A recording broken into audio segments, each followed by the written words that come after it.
পাকিস্তানের রাষ্ট্রীয় ক্ষমতায় রাজনীতিকরা হয়তো দৃশ্যমান, কিন্তু ক্ষমতার আসল চাবিকাঠি এবং ভর কেন্দ্র লুকিয়ে থাকে রাওয়ালপিন্ডির জেনারেল হেডকোয়ার্টার্সে। আর সেই ক্ষমতার বর্তমান নিয়ন্ত্রক জেনারেল সৈয়দ আসিম মনির, একজন সাধারণ স্কুল শিক্ষকের সন্তান থেকে শুরু করে পাকিস্তানের ইতিহাসে অন্যতম প্রভাবশালী সেনাপ্রধান এবং দুই প্রধান গোয়েন্দা সংস্থার শীর্ষ পদে আরোহণের এই নেপথ্য যাত্রা কোনো থ্রিলারের চেয়ে কম নয়। বই কথা কয়ের আজকের এই বিশেষ অডিও ডকুমেন্টারিতে আপনাদের স্বাগতম। আজ আমরা শুরু করতে যাচ্ছি এক গভীর এবং বস্তুনিষ্ঠ অনুসন্ধান, যেখানে উন্মোচিত হবে সামরিক শৃঙ্খলায় মোড়ানো একজন নিভৃতচারী গোয়েন্দা কর্মকর্তার সর্বোচ্চ ক্ষমতায় আরোহণের পেছনের অজানা ইতিহাস এবং দক্ষিণ এশিয়ার ভূ রাজনীতিতে তার সুদূর প্রসারী প্রভাব। হেডফোনটি ঠিক করে লাগিয়ে চোখ বন্ধ করুন।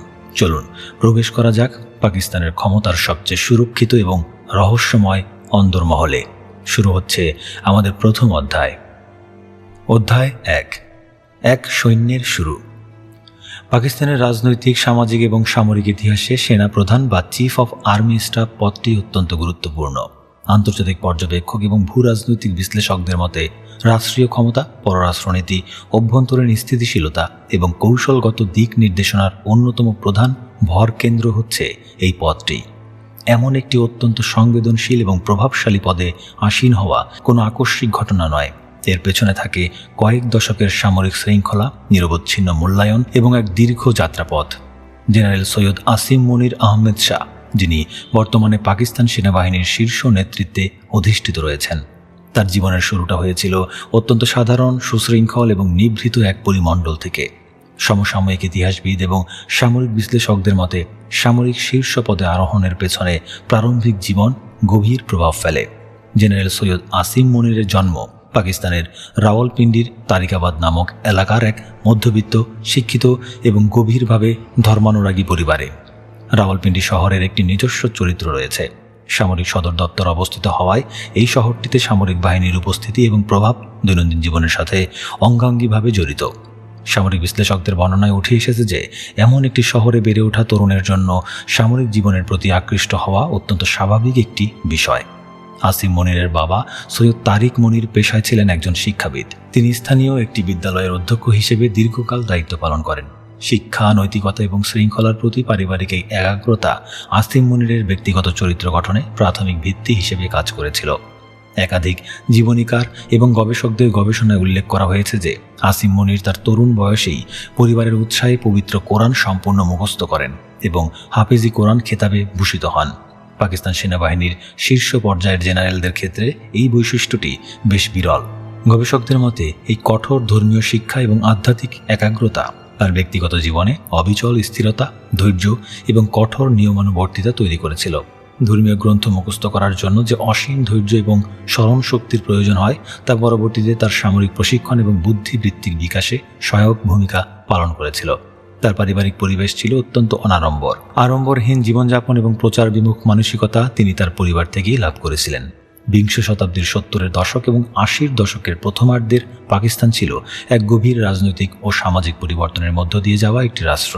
এটি ছিল এমন এক সময় যখন আসিম মনির তার কৈশোর থেকে যৌবনে পদার্পণ করছেন। আন্তর্জাতিক ইতিহাসবিদ এবং সমাজবিজ্ঞানীদের মতে জেনারেল জিয়াউল হকের শাসনামলে পাকিস্তানের রাষ্ট্র ব্যবস্থা ও সমাজ কাঠামোতে যে পরিবর্তনগুলো এসেছিল তা তরুণ প্রজন্মকে গভীরভাবে প্রভাবিত করেছিল। সামরিক বাহিনীর সাথে রাষ্ট্রীয় আদর্শের এক ধরনের সংযোগ স্থাপিত হচ্ছিল সেই সময়।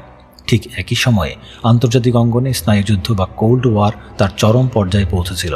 1979 সালে সোভিয়েত ইউনিয়নের আফগানিস্তানে আগ্রাসন পাকিস্তানের ভৌগোলিক সমীকরণকে চিরতরে বদলে দেয়। এমন একটি অস্থির, উত্তেজনাকর অথচ কৌশলগতভাবে অত্যন্ত গুরুত্বপূর্ণ সময় আসিম মনিরের মতো তরুণেরা যখন সামরিক বাহিনীতে যোগদানের স্বপ্ন দেখতেন, তখন সেটি কেবল জীবিকা নির্বাচনের বিষয় ছিল না। সমসাময়িক বিশ্লেষকদের মতে সে সময়ের ক্যাডেটদের মধ্যে জাতীয় নিরাপত্তার এক বৃহত্তর আদর্শিক দায়িত্ব পালনের বোধ প্রবলভাবে কাজ করত। ঐতিহাসিকরা মনে করেন সেই সময়ের এই ভূরাজনৈতিক আবহাওয়া পাকিস্তান সেনাবাহিনীর তৎকালীন ক্যাডেটদের মানসিকতা এবং কৌশলগত দৃষ্টিভঙ্গি গঠনে এক সুদূর প্রসারী ভূমিকা রেখেছিল। পাকিস্তান সেনাবাহিনীর অফিসার্স কর্পসে প্রবেশের প্রথাগত পথটি হল কাকুলে অবস্থিত পাকিস্তান মিলিটারি একাডেমি। কিন্তু আসিম মনিরের সামরিক জীবনের সূচনা হয়েছিল ভিন্ন একটি পথ ধরে। তিনি প্রবেশ করেন অফিসার্স ট্রেনিং স্কুল মংলাতে।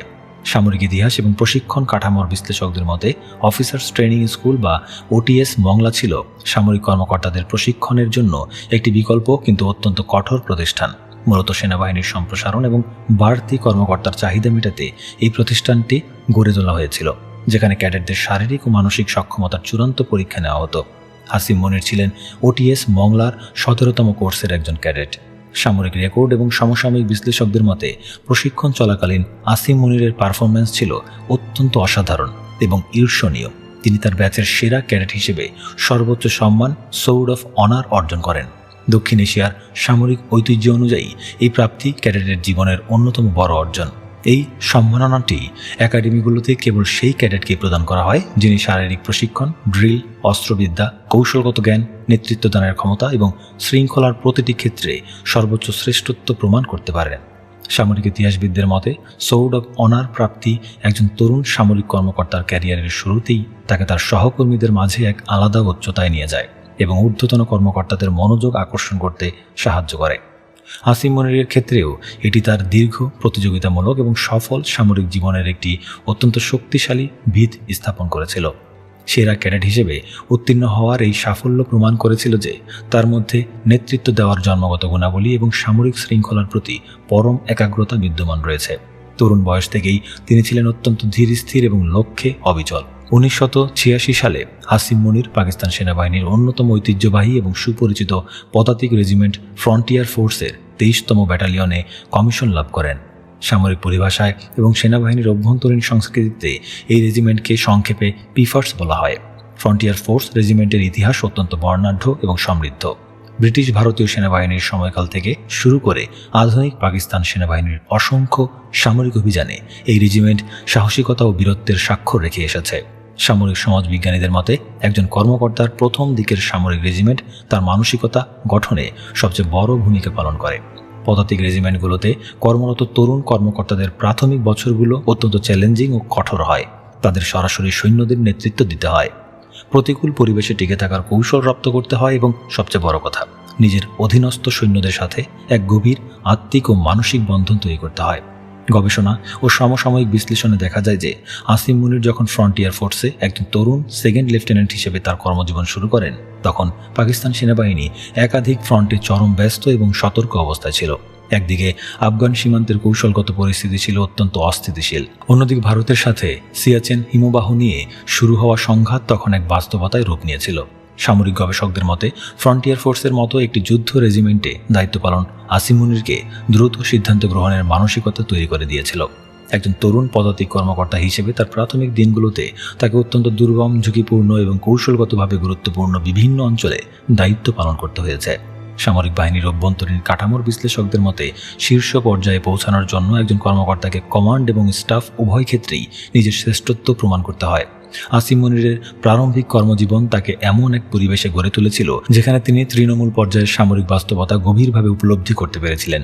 একাধিক প্রতিরক্ষা বিশ্লেষকের মতে আসিম মনিরের সামরিক ক্যারিয়ারের এই শুরুর দিককার রোরো অভিজ্ঞতাগুলোই তাকে পরবর্তীতে একজন অত্যন্ত বাস্তববাদী হিসেবে এবং কৌশলী কমান্ডার হিসেবে গড়ে তুলতে সাহায্য করেছে।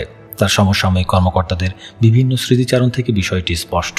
প্রাথমিক জীবনের এই ঘটনাবহুল এবং কঠোর শৃঙ্খলায় মোড়ানো অধ্যায়টি তার ভবিষ্যৎ সামরিক জীবনের গতিপথ নির্ধারণ করে দিয়েছিল। গ্রন্থ বা গবেষণাপত্রে উল্লেখ করা হয়েছে যে একজন দক্ষ সামরিক নেতার উত্থান কখনোই রাতারাতি হয় না। আসিম মনিরের ক্ষেত্রে তার পারিবারিক মূল্যবোধ, ধর্মীয় অনুশাসন এবং প্রথম দিকের রেজিমেন্টাল অভিজ্ঞতা একটি নিখুঁত ভিত্তি রচনা করেছিল। আন্তর্জাতিক পর্যবেক্ষকদের মতে এই ভিত্তির ওপর দাঁড়িয়েই তিনি পরবর্তীতে গোয়েন্দা সংস্থা এবং কমান্ড পর্যায়ের কঠিন দায়িত্বগুলো সাফল্যের সাথে পালন করতে সক্ষম হন। তার পেশাদারিত্ব এবং প্রচার বিমুখ স্বভাব তাকে সর্বদা অন্যান্য কর্মকর্তাদের চেয়ে আলাদা করে রেখেছিল, যা পরবর্তী অধ্যায়গুলোতে আরও স্পষ্টভাবে প্রতীয়মান হয়। অধ্যায় 2, সামরিক কর্মজীবন এবং গুরুত্বপূর্ণ পদে আরোহণ। পাকিস্তান সেনাবাহিনীর কাঠামোগত বিন্যাস এবং পদোন্নতির প্রক্রিয়া অত্যন্ত জটিল ও বহুমুখী। সমসাময়িক ইতিহাসবিদ এবং সামরিক বিশ্লেষকদের মতে এই বাহিনীতে একজন তরুণ কর্মকর্তার শীর্ষ নেতৃত্বে পৌঁছানোর পথটি কখনোই সরল রেখায় চলে না। এর জন্য প্রয়োজন হয় দীর্ঘমেয়াদী পরিকল্পনা, নিরবচ্ছিন্ন মূল্যায়ন এবং পেশাগত দক্ষতার চূড়ান্ত প্রদর্শনী। পদাতিক ব্যাটালিয়নে কমিশন লাভের পর একজন সামরিক কর্মকর্তাকে তার ক্যারিয়ারের প্রতিটি ধাপে নতুন নতুন চ্যালেঞ্জের মুখোমুখি হতে হয়। জেনারেল সৈয়দ আসিম মুনির যখন ফ্রন্টিয়ার ফোর্স রেজিমেন্টের তরুণ কর্মকর্তা হিসেবে নিজের কর্মজীবন শুরু করেছিলেন, তখন থেকেই তার মধ্যে সামরিক শৃঙ্খলার প্রতি এক অবিচল একাগ্রতা লক্ষ্য করা গিয়েছিল। একাধিক গবেষণায় উল্লেখ করা হয়েছে যে প্রাথমিক বছরগুলোতে মাঠ পর্যায়ের কমান্ড তাকে সেনাবাহিনীর একেবারে মৌলিক কাঠামোর সাথে পরিচিত করেছিল। একজন দক্ষ পদাতিক কর্মকর্তা হিসেবে তিনি বুঝতে পেরেছিলেন যে কৌশলগত সিদ্ধান্তগুলো কাগজে কলমে যতটা সহজ মনে হয়, বাস্তব প্রতিকূল পরিবেশে তা বাস্তবায়ন করা ততটাই কঠিন। এই উপলব্ধি তার পরবর্তী সামরিক ক্যারিয়ারের প্রতিটি পদক্ষেপে গভীর প্রভাব ফেলেছিল। সামরিক বাহিনীর মানব সম্পদ ব্যবস্থাপনা এবং ক্যারিয়ার পরিকল্পনার বিশ্লেষকদের মতে পাকিস্তান সেনাবাহিনীতে একজন কর্মকর্তাকে উচ্চতর পদে পদোন্নতি পেতে হলে তাকে অবশ্যই ফিল্ড কমান্ড এবং স্টাফ বা দাপ্তরিক দায়িত্ব এই উভয় ক্ষেত্রেই সমান দক্ষতা প্রদর্শন করতে হয়। আসিম মুনিরের কর্মজীবনের প্রথমার্ধ ছিল এই দুই ভিন্নধর্মী অভিজ্ঞতার এক চমৎকার সংমিশ্রণ। তিনি কেবল দুর্গম সীমান্তের সৈন্যদের সাথে কাঁধে কাঁধ মিলিয়ে দায়িত্ব পালন করেননি, বরং বিভিন্ন সদর দপ্তরের স্টাফ অফিসার হিসেবে বসে সামরিক পরিকল্পনা ও কৌশল প্রণয়নের সূক্ষ্ম কাজগুলো অত্যন্ত সুচারুভাবে সম্পন্ন করেছেন। আন্তর্জাতিক পর্যবেক্ষকদের মতে এই দ্বিমুখী অভিজ্ঞতাই তাকে সেনাবাহিনীর অভ্যন্তরীণ কার্যপ্রণালী সম্পর্কে এক গভীর এবং সম্যক ধারণা প্রদান করেছিল। তিনি বুঝতে পেরেছিলেন যে একটি বিশাল সামরিক বাহিনীকে পরিচালিত করতে হলে কেবল আবেগ বা সাহসিকতাই যথেষ্ট নয়, বরং প্রয়োজন সুনির্দিষ্ট তথ্য, উপাত্তভিত্তিক বিশ্লেষণ এবং ঠান্ডা মাথার কৌশলগত হিসাব নিকাশ। তার সামরিক কর্মজীবনের অন্যতম গুরুত্বপূর্ণ একটি অধ্যায় হচ্ছে সৌদি আরবে তার দায়িত্ব পালন। গবেষণা ও সমসাময়িক বিশ্লেষণে দেখা যায় যে পাকিস্তান এবং সৌদি আরবের মধ্যে দীর্ঘকাল ধরে এক গভীর কৌশলগত এবং সামরিক সম্পর্ক বিদ্যমান রয়েছে। এই সম্পর্কের অংশ হিসেবে পাকিস্তান সেনাবাহিনী নিয়মিতভাবে তাদের সুদক্ষ এবং বাছাইকৃত কর্মকর্তাদের সৌদি আরবে প্রশিক্ষণ এবং অন্যান্য সামরিক সহযোগিতামূলক মিশনে প্রেরণ করে থাকে। আসিম মুনির যখন সৌদি আরবে দায়িত্ব পালনের জন্য নির্বাচিত হন, তখন সেটি তার পেশাগত যোগ্যতারই একটি বড় স্বীকৃতি ছিল। বিশ্লেষকদের মতে সৌদি আরবে দায়িত্ব পালনের সময় তিনি মধ্যপ্রাচ্যের জটিল ভূ রাজনৈতিক সমীকরণ, নিরাপত্তা চ্যালেঞ্জ এবং আঞ্চলিক কৌশলগত গতিশীলতা সম্পর্কে প্রত্যক্ষ ধারণা লাভ করেন।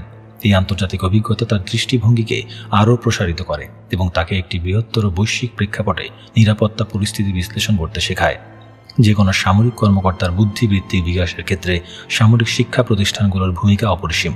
আসিম মুনির কোয়েটায় অবস্থিত ঐতিহ্যবাহী কমান্ড অ্যান্ড স্টাফ কলেজ থেকে সফলভাবে গ্র্যাজুয়েশন সম্পন্ন করেন। সামরিক বিশ্লেষকদের মতে কমান্ড অ্যান্ড স্টাফ কলেজের প্রশিক্ষণ একজন কর্মকর্তাকে কৌশলগত স্তর থেকে অপারেশনাল স্তরে চিন্তা করতে শেখায়। এখানে কর্মকর্তাদের শেখানো হয় কিভাবে বৃহত্তর সামরিক কাঠামো পরিচালনা করতে হয়, কিভাবে বিভিন্ন কোর এবং ডিভিশনের মধ্যে সমন্বয় সাধন করতে হয় এবং কিভাবে যুদ্ধকালীন সময়ে লজিস্টিক্স ও সাপ্লাই চেইন বজায় রাখতে হয়। এই কলেজে অধ্যয়নকালে আসিম মুনিরের বিশ্লেষণী ক্ষমতা এবং কৌশলগত দূরদৃষ্টি তার প্রশিক্ষকদের দৃষ্টি আকর্ষণ করেছিল। পরবর্তীতে তিনি ইসলামাবাদের ন্যাশনাল ডিফেন্স ইউনিভার্সিটি থেকে উচ্চতর ডিগ্রি অর্জন করেন। এনডিইউ হল পাকিস্তান সেনাবাহিনীর সেই বুদ্ধিবৃত্তিক কেন্দ্র যেখানে জাতীয় নিরাপত্তা, পররাষ্ট্রনীতি এবং ভূ রাজনীতির সর্বোচ্চ স্তরের কৌশলগুলো নিয়ে গবেষণা ও পাঠদান করা হয়। ন্যাশনাল ডিফেন্স ইউনিভার্সিটিতে তার অধ্যয়ন কেবল সামরিক জ্ঞানের মধ্যেই সীমাবদ্ধ ছিল না, বরং তার রাষ্ট্রীয় নীতি নির্ধারণ এবং জাতীয় নিরাপত্তার বৃহত্তর ক্যানভাসকে স্পর্শ করেছিল। আন্তর্জাতিক পর্যবেক্ষকদের মতে এই ধরনের উচ্চতর শিক্ষা প্রতিষ্ঠানগুলোতেই ভবিষ্যৎ সামরিক নেতাদের বৈশ্বিক রাজনীতি এবং অর্থনীতির সাথে সামরিক শক্তির সম্পর্ক বিশ্লেষণ করতে শেখানো হয়। আসিম মুনিরের ক্ষেত্রেও এর ব্যতিক্রম হয়নি। একজন কর্নেল এবং পরবর্তীতে ব্রিগেডিয়ার হিসেবে পদোন্নতি পাওয়ার পর তার দায়িত্বের পরিধি ব্যাপকভাবে বৃদ্ধি পায়। ব্রিগেডিয়ার হিসেবে তিনি ফোর্স কমান্ড নর্দার্ন এরিয়াস বা FCNA এর অধীনে একটি পদাতিক ব্রিগেডের অধিনায়ক হিসেবে দায়িত্ব গ্রহণ করেন। উত্তর পাকিস্তানের গিলগিট, বালতিস্তান এবং কাশ্মীরের নিয়ন্ত্রণ রেখা বা লাইন অফ কন্ট্রোল সংলগ্ন এই অঞ্চলটি ভূকৌশলগত দিক থেকে পাকিস্তানের জন্য অত্যন্ত স্পর্শকাতর এবং গুরুত্বপূর্ণ। গবেষণা ও সমসাময়িক বিশ্লেষণে দেখা যায় যে ফোর্স কমান্ড নর্দার্ন এরিয়াস বা FCNA-তে দায়িত্ব পালন করা যে কোনো সামরিক কমান্ডারের জন্য এক বিশাল শারীরিক এবং মানসিক পরীক্ষা। এই অঞ্চলের দুর্গম পাহাড়ি ভূখণ্ড, চরম ভাবাপন্ন আবহাওয়া এবং প্রতিনিয়ত বিরাজমান সীমান্ত উত্তেজনার কারণে এখানকার সামরিক নেতৃত্বকে সর্বদা সর্বোচ্চ সতর্ক অবস্থায় থাকতে হয়। বিশ্লেষকদের মতে এই অঞ্চলে ব্রিগেডিয়ার হিসেবে দায়িত্ব পালনের সময় আসিম মুনির তার কৌশলগত প্রজ্ঞা এবং সংকট ব্যবস্থাপনার দক্ষতার অসামান্য প্রমাণ রাখেন। অত্যন্ত শান্তশিষ্ট কিন্তু দৃঢ় চরিত্রের অধিকারী হওয়ায় তিনি তার অধীনস্থ সৈন্যদের মধ্যে এক গভীর আস্থার পরিবেশ তৈরি করতে সক্ষম হয়েছিলেন। এই সময়ই তার ঊর্ধ্বতন কর্মকর্তা হিসেবে 10ম কোরের কমান্ডার ছিলেন লেফটেন্যান্ট জেনারেল কমর জাভেদ বাজওয়া। তিনি পরবর্তীকালে পাকিস্তান সেনাবাহিনীর প্রধান হয়েছিলেন। সমসাময়িক বিশ্লেষকদের মতে নর্দার্ন এরিয়াসের দুর্গম পর্বতমালায় দায়িত্ব পালনকালে আসিম মনিরের পেশাদারিত্ব জেনারেল বাজওয়ার মনে গভীর ছাপ ফেলেছিল। পেশাগত যোগ্যতার ধারাবাহিকতায় আসিম মনির মেজর জেনারেল পদে উন্নীত হন এবং পরবর্তীতে তাকে পুরো ফোর্স কমান্ড নর্দার্ন এরিয়াসের কমান্ডার হিসেবে নিয়োগ দেওয়া হয়।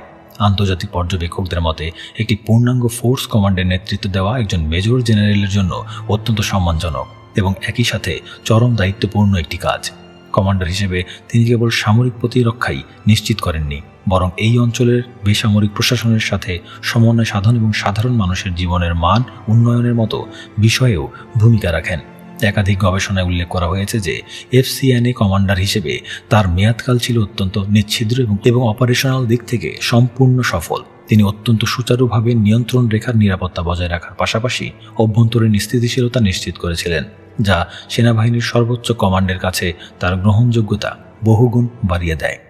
তার সামরিক কর্মজীবনের সবচেয়ে তাৎপর্যপূর্ণ মোড়টি আসে যখন তাকে সামরিক গোয়েন্দা সংস্থা বা মিলিটারি ইন্টেলিজেন্স এর মহাপরিচালক বা ডিরেক্টর জেনারেল হিসেবে নিয়োগ দেওয়া হয়। সামরিক গোয়েন্দা সংস্থাগুলোর বিশ্লেষকদের মতে পাকিস্তানের সামরিক কাঠামোতে এমআই এর ভূমিকা অত্যন্ত সংবেদনশীল। ইন্টার সার্ভিসেস ইন্টেলিজেন্স বা আইএসআই, যেখানে মূলত বহিরাগত হুমকি এবং বৃহত্তর রাষ্ট্রীয় নিরাপত্তার বিষয়গুলো নিয়ে কাজ করে, সেখানে মিলিটারি ইন্টেলিজেন্স বা এমআই মূলত সেনাবাহিনীর অভ্যন্তরীণ নিরাপত্তা, কৌশলগত তথ্য সংগ্রহ এবং ফিল্ড ইন্টেলিজেন্স নিয়ে কাজ করে। সমসাময়িক বিশ্লেষণে দেখা যায় যে এমআই এর মহাপরিচালক পদটি এমন একজন কর্মকর্তার জন্যই সংরক্ষিত থাকে যিনি অত্যন্ত বিশ্বস্ত, বিচক্ষণ এবং প্রচার বিমুখ। আসিম মনিরের ব্যক্তিগত চরিত্র, তার মিতভাষী স্বভাব এবং ধীরস্থির চিন্তাধারা তাকে এই পদের জন্য একজন আদর্শ প্রার্থী হিসেবে প্রতিষ্ঠিত করেছিল। এমআই এর প্রধান হিসেবে দায়িত্ব পালনকালে তিনি অত্যন্ত নীরবে এবং পেশাদারিত্বের সাথে সেনাবাহিনীর অভ্যন্তরীণ গোয়েন্দা কাঠামোকে আরও শক্তিশালী ও আধুনিকায়নের কাজ করেন। আন্তর্জাতিক পর্যবেক্ষকদের মতে গোয়েন্দা সংস্থায় তার কাজ করার ধরন ছিল অত্যন্ত বিশ্লেষণধর্মী এবং তথ্য নির্ভর। তিনি কখনোই কোনো আগাম বা ভিত্তিহীন অনুমানের উপর নির্ভর করতেন না, বরং প্রতিটি সংগৃহীত তথ্যকে গভীরভাবে যাচাই বাছাই করে একটি সুনির্দিষ্ট উপসংহারে পৌঁছানোর পদ্ধতি তিনি চালু করেছিলেন। তার এই কর্মপদ্ধতি এমআই এর অভ্যন্তরীণ সংস্কৃতিতে এক গুণগত পরিবর্তন নিয়ে আসে। বিশ্লেষকদের মতে এমআই এর মতো একটি স্পর্শকাতর সংস্থার নেতৃত্ব দেওয়া আসিম মনিরকে সেনাবাহিনীর একেবারে কেন্দ্রবিন্দুর ক্ষমতার বলয় এবং নীতি নির্ধারণী প্রক্রিয়ার অনেক কাছাকাছি নিয়ে আসে। সামরিক বাহিনীতে তার এই দীর্ঘ, নিরবিচ্ছিন্ন এবং অত্যন্ত সফল যাত্রার স্বীকৃতিস্বরূপ তাকে রাষ্ট্রীয়ভাবে সম্মানজনক হিলালি ইমতিয়াজ পদকে ভূষিত করা হয়। এই পদকটি কেবল তাদেরকেই প্রদান করা হয় যারা দীর্ঘ সময় ধরে জাতীয় নিরাপত্তার ক্ষেত্রে অসামান্য এবং ব্যতিক্রমী অবদান রেখেছেন। একাধিক গবেষণায় উল্লেখ করা হয়েছে যে তরুণ সেকেন্ড লেফটেন্যান্ট হিসেবে শুরু করে মেজর জেনারেল পদমর্যাদায় এমআই এর মহাপরিচালক হওয়া পর্যন্ত আসিম মনিরের এই যাত্রা ছিল প্রথাগত সামরিক শৃঙ্খলার এক নিখুঁত উদাহরণ। তিনি কখনোই কোনো বিতর্কে জড়াননি বা শর্টকাটের আশ্রয় নেননি, বরং তার প্রতিটি পদোন্নতি অর্জিত হয়েছিল মেধা, পরিশ্রম এবং নিরঙ্কুশ পেশাদারিত্বের মাধ্যমে। এই দীর্ঘ কর্মজীবনী পরবর্তীতে তাকে আরও বৃহত্তর এবং কৌশলগতভাবে আরও জটিল দায়িত্বগুলো গ্রহণের জন্য প্রস্তুত করে তুলেছিল। তার কর্মজীবনের এই অধ্যায় প্রমাণ করে যে পাকিস্তানের সামরিক কাঠামোতে যোগ্যতা এবং শৃঙ্খলার সমন্বয় ঘটাতে পারলে একজন সাধারণ অফিসারও সর্বোচ্চ শিখরে পৌঁছানোর ভিত রচনা করতে পারেন। অধ্যায় ৩, শীর্ষ নেতৃত্বের দিকে উত্থান এবং গোয়েন্দা কাঠামোর সর্বোচ্চ পদে নিয়োগ। পাকিস্তানের সামরিক এবং রাজনৈতিক ইতিহাসে গোয়েন্দা কাঠামোর সর্বোচ্চ পদটি রাষ্ট্রীয় ক্ষমতার অন্যতম প্রধান নির্ণায়ক হিসেবে বিবেচিত হয়। সমসাময়িক ইতিহাসবিদ এবং সামরিক বিশ্লেষকদের মতে একজন সামরিক কর্মকর্তার জন্য ইন্টার সার্ভিসেস ইন্টেলিজেন্স বা আইএসআই এর মহাপরিচালক পদে নিয়োগ লাভ করা কেবল একটি পদোন্নতি নয়, বরং এটি জাতীয় এবং আন্তর্জাতিক ক্ষমতার ভর কেন্দ্রে প্রবেশের একটি চূড়ান্ত ধাপ। জেনারেল সৈয়দ আসিম মনিরের সামরিক ক্যারিয়ারে এই ধাপটি এসেছিল অত্যন্ত নাটকীয় এবং কৌশলগতভাবে গুরুত্বপূর্ণ একটি সময়। 2018 সালের শেষের দিকে যখন তিনি মেজর জেনারেল পদ থেকে পদোন্নতি পেয়ে লেফটেন্যান্ট জেনারেল হিসেবে উন্নীত হন, তখন পাকিস্তানের অভ্যন্তরীণ রাজনীতি এবং আঞ্চলিক নিরাপত্তা পরিস্থিতি এক জটিল সমীকরণের মধ্য দিয়ে যাচ্ছিল। আন্তর্জাতিক পর্যবেক্ষকদের মতে আইএসআই প্রধানের পদটি এমন একজন ব্যক্তির জন্য বরাদ্দ থাকে যার উপর সেনা প্রধানের নিরঙ্কুশ আস্থা রয়েছে এবং যার বুদ্ধিবৃত্তিক ও কৌশলগত সক্ষমতা সন্দেহাতীতভাবে প্রমাণিত। মিলিটারি ইন্টেলিজেন্স বা এমআই এর মহাপরিচালক হিসেবে আসিম মনিরের অসামান্য সাফল্যের ধারাবাহিকতায় তাকে এই অত্যন্ত স্পর্শকাতর পদে নিয়োগ দেওয়া হয়েছিল। একাধিক গবেষণায় উল্লেখ করা হয়েছে যে একই সাথে এমআই এবং আইএসআই উভয় সংস্থার প্রধান হিসেবে দায়িত্ব পালনের সুযোগ পাকিস্তান সেনাবাহিনীর ইতিহাসে অত্যন্ত বিরল একটি ঘটনা। আসিম মুনির ছিলেন সেই হাতে গোনা কয়েকজন জেনারেলের একজন, যিনি এই দুটি সংস্থার শীর্ষ পদে অধিষ্ঠিত হওয়ার অনন্য গৌরব অর্জন করেছিলেন। সামরিক গোয়েন্দা সংস্থাগুলোর কার্যপ্রণালীর বিশ্লেষকদের মতে এমআই মূলত সেনাবাহিনীর অভ্যন্তরীণ নিরাপত্তা এবং কৌশলগত সামরিক তথ্য নিয়ে কাজ করে। অন্যদিকে আইএসআই এর কাজের পরিধি আরও অনেক বিস্তৃত। আইএসআই কেবল সামরিক নয়, বরং রাজনৈতিক, অর্থনৈতিক, আন্তর্জাতিক এবং ভূ রাজনৈতিক সকল ধরনের হুমকির বিরুদ্ধে রাষ্ট্রীয় নিরাপত্তা নিশ্চিত করার দায়িত্ব পালন করে। গবেষণা ও সমসাময়িক বিশ্লেষণে দেখা যায় যে আসিম মুনির যখন আইএসআই এর দায়িত্ব গ্রহণ করেন, তখন আফগানিস্তান থেকে মার্কিন সৈন্য প্রত্যাহারের আলোচনা শুরু হয়েছিল এবং ভারতের সাথে পাকিস্তানের নিয়ন্ত্রণ রেখায় উত্তেজনা বৃদ্ধি পাচ্ছিল। এমন একটি সংকটময় মুহূর্তে তার মতো একজন শান্ত, ধীর স্থির এবং হিসেবি কর্মকর্তার আইএসআই প্রধান হওয়াটা কৌশলগত দিক থেকে অত্যন্ত যৌক্তিক একটি সিদ্ধান্ত ছিল বলে অনেক বিশ্লেষক মনে করেন। আইএসআই এর মহাপরিচালক হিসেবে দায়িত্ব পালনকালে তার কাজের ধরনটি ছিল অত্যন্ত পেশাদার এবং নিখুঁত। সমসাময়িক ইতিহাসবিদ এবং প্রতিরক্ষা বিশ্লেষকদের মতে আসিম মুনির কখনোই রাজনৈতিক বিতর্কে নিজেকে জড়াতে পছন্দ করতেন না। তিনি মূলত গোয়েন্দা সংস্থাটির অভ্যন্তরীণ সক্ষমতা বৃদ্ধি, তথ্য সংগ্রহের আধুনিকায়ন এবং কাউন্টার টেরোরিজম বা সন্ত্রাস বিরোধী কার্যক্রমকে আরও সুসংহত করার দিকে মনোযোগ দিয়েছিলেন। আন্তর্জাতিক পর্যবেক্ষকদের মতে তার মেয়াদকালে গোয়েন্দা সংস্থাটি অত্যন্ত নীরবে কিন্তু কার্যকরভাবে বেশ কিছু গুরুত্বপূর্ণ জাতীয় নিরাপত্তা ঝুঁকি মোকাবেলা করতে সক্ষম হয়েছিল। তার কাজের এই নীরব এবং অন্তর্মুখী ধরনটি তাকে অন্যান্য গোয়েন্দা প্রধানদের চেয়ে কিছুটা আলাদা করে রেখেছিল। একাধিক গবেষণায় উল্লেখ করা হয়েছে যে তিনি সর্বদা প্রথাগত প্রচারের আলো থেকে দূরে থেকে কেবল রাষ্ট্রীয় নিরাপত্তার বৃহত্তর স্বার্থ রক্ষায় কাজ করে গেছেন। তিনি গভীরভাবে বিশ্বাস করতেন যে গোয়েন্দা সংস্থার কাজ হচ্ছে নেপথ্যে থেকে রাষ্ট্রকে সুরক্ষিত রাখা, জনসমক্ষে নিজেদের কৃতিত্ব প্রচার করা নয়। এই দর্শন তাকে পেশাদার মহলে অত্যন্ত সম্মানিত করেছিল। তবে পাকিস্তানের রাজনৈতিক বাস্তবতায় আইএসআই এর মতো একটি সংস্থার প্রধানের পদটি কখনোই বিতর্কের ঊর্ধ্বে থাকতে পারে না। গবেষণা ও সমসাময়িক বিশ্লেষণে দেখা যায় যে 2019 সালের জুন মাসে সম্পূর্ণ আকস্মিকভাবে আসিম মুনিরকে আইএসআই এর মহাপরিচালক পদ থেকে সরিয়ে দেওয়া হয়। এই বদলিটি ছিল অত্যন্ত অপ্রত্যাশিত, কারণ আইএসআই প্রধান হিসেবে তিনি মাত্র 8 মাসের মতো দায়িত্ব পালন করেছিলেন, যা প্রথাগতভাবে অত্যন্ত সংক্ষিপ্ত একটি মেয়াদ। সমসাময়িক রাজনৈতিক বিশ্লেষক এবং আন্তর্জাতিক সংবাদ মাধ্যমগুলোর প্রতিবেদন অনুযায়ী তৎকালীন বেসামরিক সরকারের শীর্ষ নেতৃত্বের সাথে কিছু সংবেদনশীল রাজনৈতিক এবং কৌশলগত বিষয়ে মতানৈক্যের কারণেই তাকে এই পদ থেকে সরিয়ে দেওয়া হয়েছিল। যদিও পাকিস্তান সেনাবাহিনী বা সরকারের পক্ষ থেকে এই বিষয়ে কখনোই কোনো আনুষ্ঠানিক বা সুনির্দিষ্ট কারণ ব্যাখ্যা করা হয়নি, তবে আন্তর্জাতিক পর্যবেক্ষকদের মতে এটি ছিল পাকিস্তানের সামরিক ও বেসামরিক সম্পর্কের একটি জটিল ও অমীমাংসিত অধ্যায়ের একটি পরিষ্কার প্রতিফলন। বিশ্লেষকদের মতে আসিম মুনির অত্যন্ত নিয়মনিষ্ঠ এবং নীতিগত দিক থেকে অনড় থাকার কারণেই হয়তো এই ধরনের একটি অপ্রত্যাশিত পরিস্থিতির উদ্ভব হয়েছিল। আইএসআই থেকে বদলির পর তাকে গুজরানওয়ালায় অবস্থিত পাকিস্তান সেনাবাহিনীর অত্যন্ত গুরুত্বপূর্ণ এবং শক্তিশালী 30তম কোর বা গুজরানওয়ালা কোরের কমান্ডার হিসেবে নিয়োগ দেওয়া হয়। সামরিক বিশ্লেষকদের মতে গুজরানওয়ালা কোর পাকিস্তান সেনাবাহিনীর অন্যতম প্রধান স্ট্রাইক কোর হিসেবে পরিচিত, যার মূল দায়িত্ব হল পূর্ব সীমান্তে ভারতের যে কোনো সম্ভাব্য আগ্রাসন প্রতিহত করা এবং প্রয়োজনে পাল্টা আক্রমণ পরিচালনা করা। একাধিক গবেষণায় উল্লেখ করা হয়েছে যে গোয়েন্দা সংস্থার শীর্ষ পদ থেকে সরিয়ে সরাসরি একটি কোর কমান্ডারের দায়িত্ব প্রদান প্রমাণ করে যে সেনা সদর বা জেনারেল হেডকোয়ার্টার্স তার অপারেশনাল এবং কৌশলগত যোগ্যতার ওপর পূর্ণ আস্থা রেখেছিল। গুজরানওয়ালা কোরের কমান্ডার হিসেবে আসিম মুনির তার পদাতিক বাহিনীর পূর্ব অভিজ্ঞতাকে কাজে লাগিয়ে কোরের অপারেশনাল সক্ষমতা এবং যুদ্ধ প্রস্তুতিকে এক নতুন মাত্রায় উন্নীত করেন। এই দায়িত্বটি তার সামরিক ক্যারিয়ারের জন্য এক অর্থে একটি বড় ধরনের আশীর্বাদ হয়ে দেখা দিয়েছিল, কারণ এর মাধ্যমে তিনি সেনাবাহিনীর মূল কমান্ড কাঠামোর একেবারে কেন্দ্রবিন্দুতে নিজেকে পুনরায় প্রতিষ্ঠিত করতে সক্ষম হন। গুজরানওয়ালা কোরের কমান্ডার হিসেবে 2 বছর অত্যন্ত সফলভাবে দায়িত্ব পালনের পর তাকে রাওয়ালপিন্ডির জেনারেল হেডকোয়ার্টার্সে কোয়ার্টার মাস্টার জেনারেল বা কিউএমজি পদে নিয়োগ দেওয়া হয়। কিউএমজি পদটি সেনাবাহিনীর লজিস্টিক্স, সরবরাহ শৃঙ্খল, বাজেট ব্যবস্থাপনা এবং অবকাঠামোগত উন্নয়নের সর্বোচ্চ নিয়ন্ত্রণকারী পদ। একাধিক গবেষণায় উল্লেখ করা হয়েছে যে আধুনিক যুদ্ধক্ষেত্রে লজিস্টিক্স এবং সাপ্লাই চেইনের ভূমিকা অত্যন্ত গুরুত্বপূর্ণ। একটি বিশাল বাহিনীকে সচল রাখা, তাদের প্রয়োজনীয় রসদ নিশ্চিত করা এবং যুদ্ধকালীন পরিস্থিতিতে সরবরাহ ব্যবস্থা নিরবিচ্ছিন্ন রাখা কিউএমজির মূল দায়িত্ব। আন্তর্জাতিক পর্যবেক্ষকদের মতে আসিম মুনিরের এই পদে নিয়োগ লাভ করা তার ক্যারিয়ারের একটি কৌশলগত শূন্যস্থান পূরণ করেছিল। তিনি এর আগে ফিল্ড কমান্ড, স্টাফ দায়িত্ব এবং গোয়েন্দা সংস্থার শীর্ষ পদে কাজ করেছেন। কিউএমজি হিসেবে দায়িত্ব পালন তাকে সেনাবাহিনীর লজিস্টিক্যাল এবং প্রশাসনিক কাঠামোর একেবারে গভীরে প্রবেশের সুযোগ করে দেয়। গবেষণা ও সমসাময়িক বিশ্লেষণে দেখা যায় যে এই অভিজ্ঞতা তাকে সেনাবাহিনীর সামগ্রিক ব্যবস্থাপনা সম্পর্কে একটি পূর্ণাঙ্গ এবং সামগ্রিক ধারণা প্রদান করেছিল। কোয়ার্টার মাস্টার জেনারেল হিসেবে দায়িত্ব পালনকালে তিনি সেনাবাহিনীর অভ্যন্তরীণ সম্পদ ব্যবস্থাপনায় দক্ষতা বৃদ্ধি এবং অপচয় রোধে বেশ কিছু গুরুত্বপূর্ণ পদক্ষেপ গ্রহণ করেন। সামরিক বিশ্লেষকদের মতে তার সময়ে সেনাবাহিনীর লজিস্টিক কাঠামোতে প্রযুক্তিগত আধুনিকায়নের ছোঁয়া লাগে। তিনি অত্যন্ত সতর্কতার সাথে সেনাবাহিনীর বাজেট এবং সম্পদের সর্বোত্তম ব্যবহার নিশ্চিত করার চেষ্টা করেছিলেন।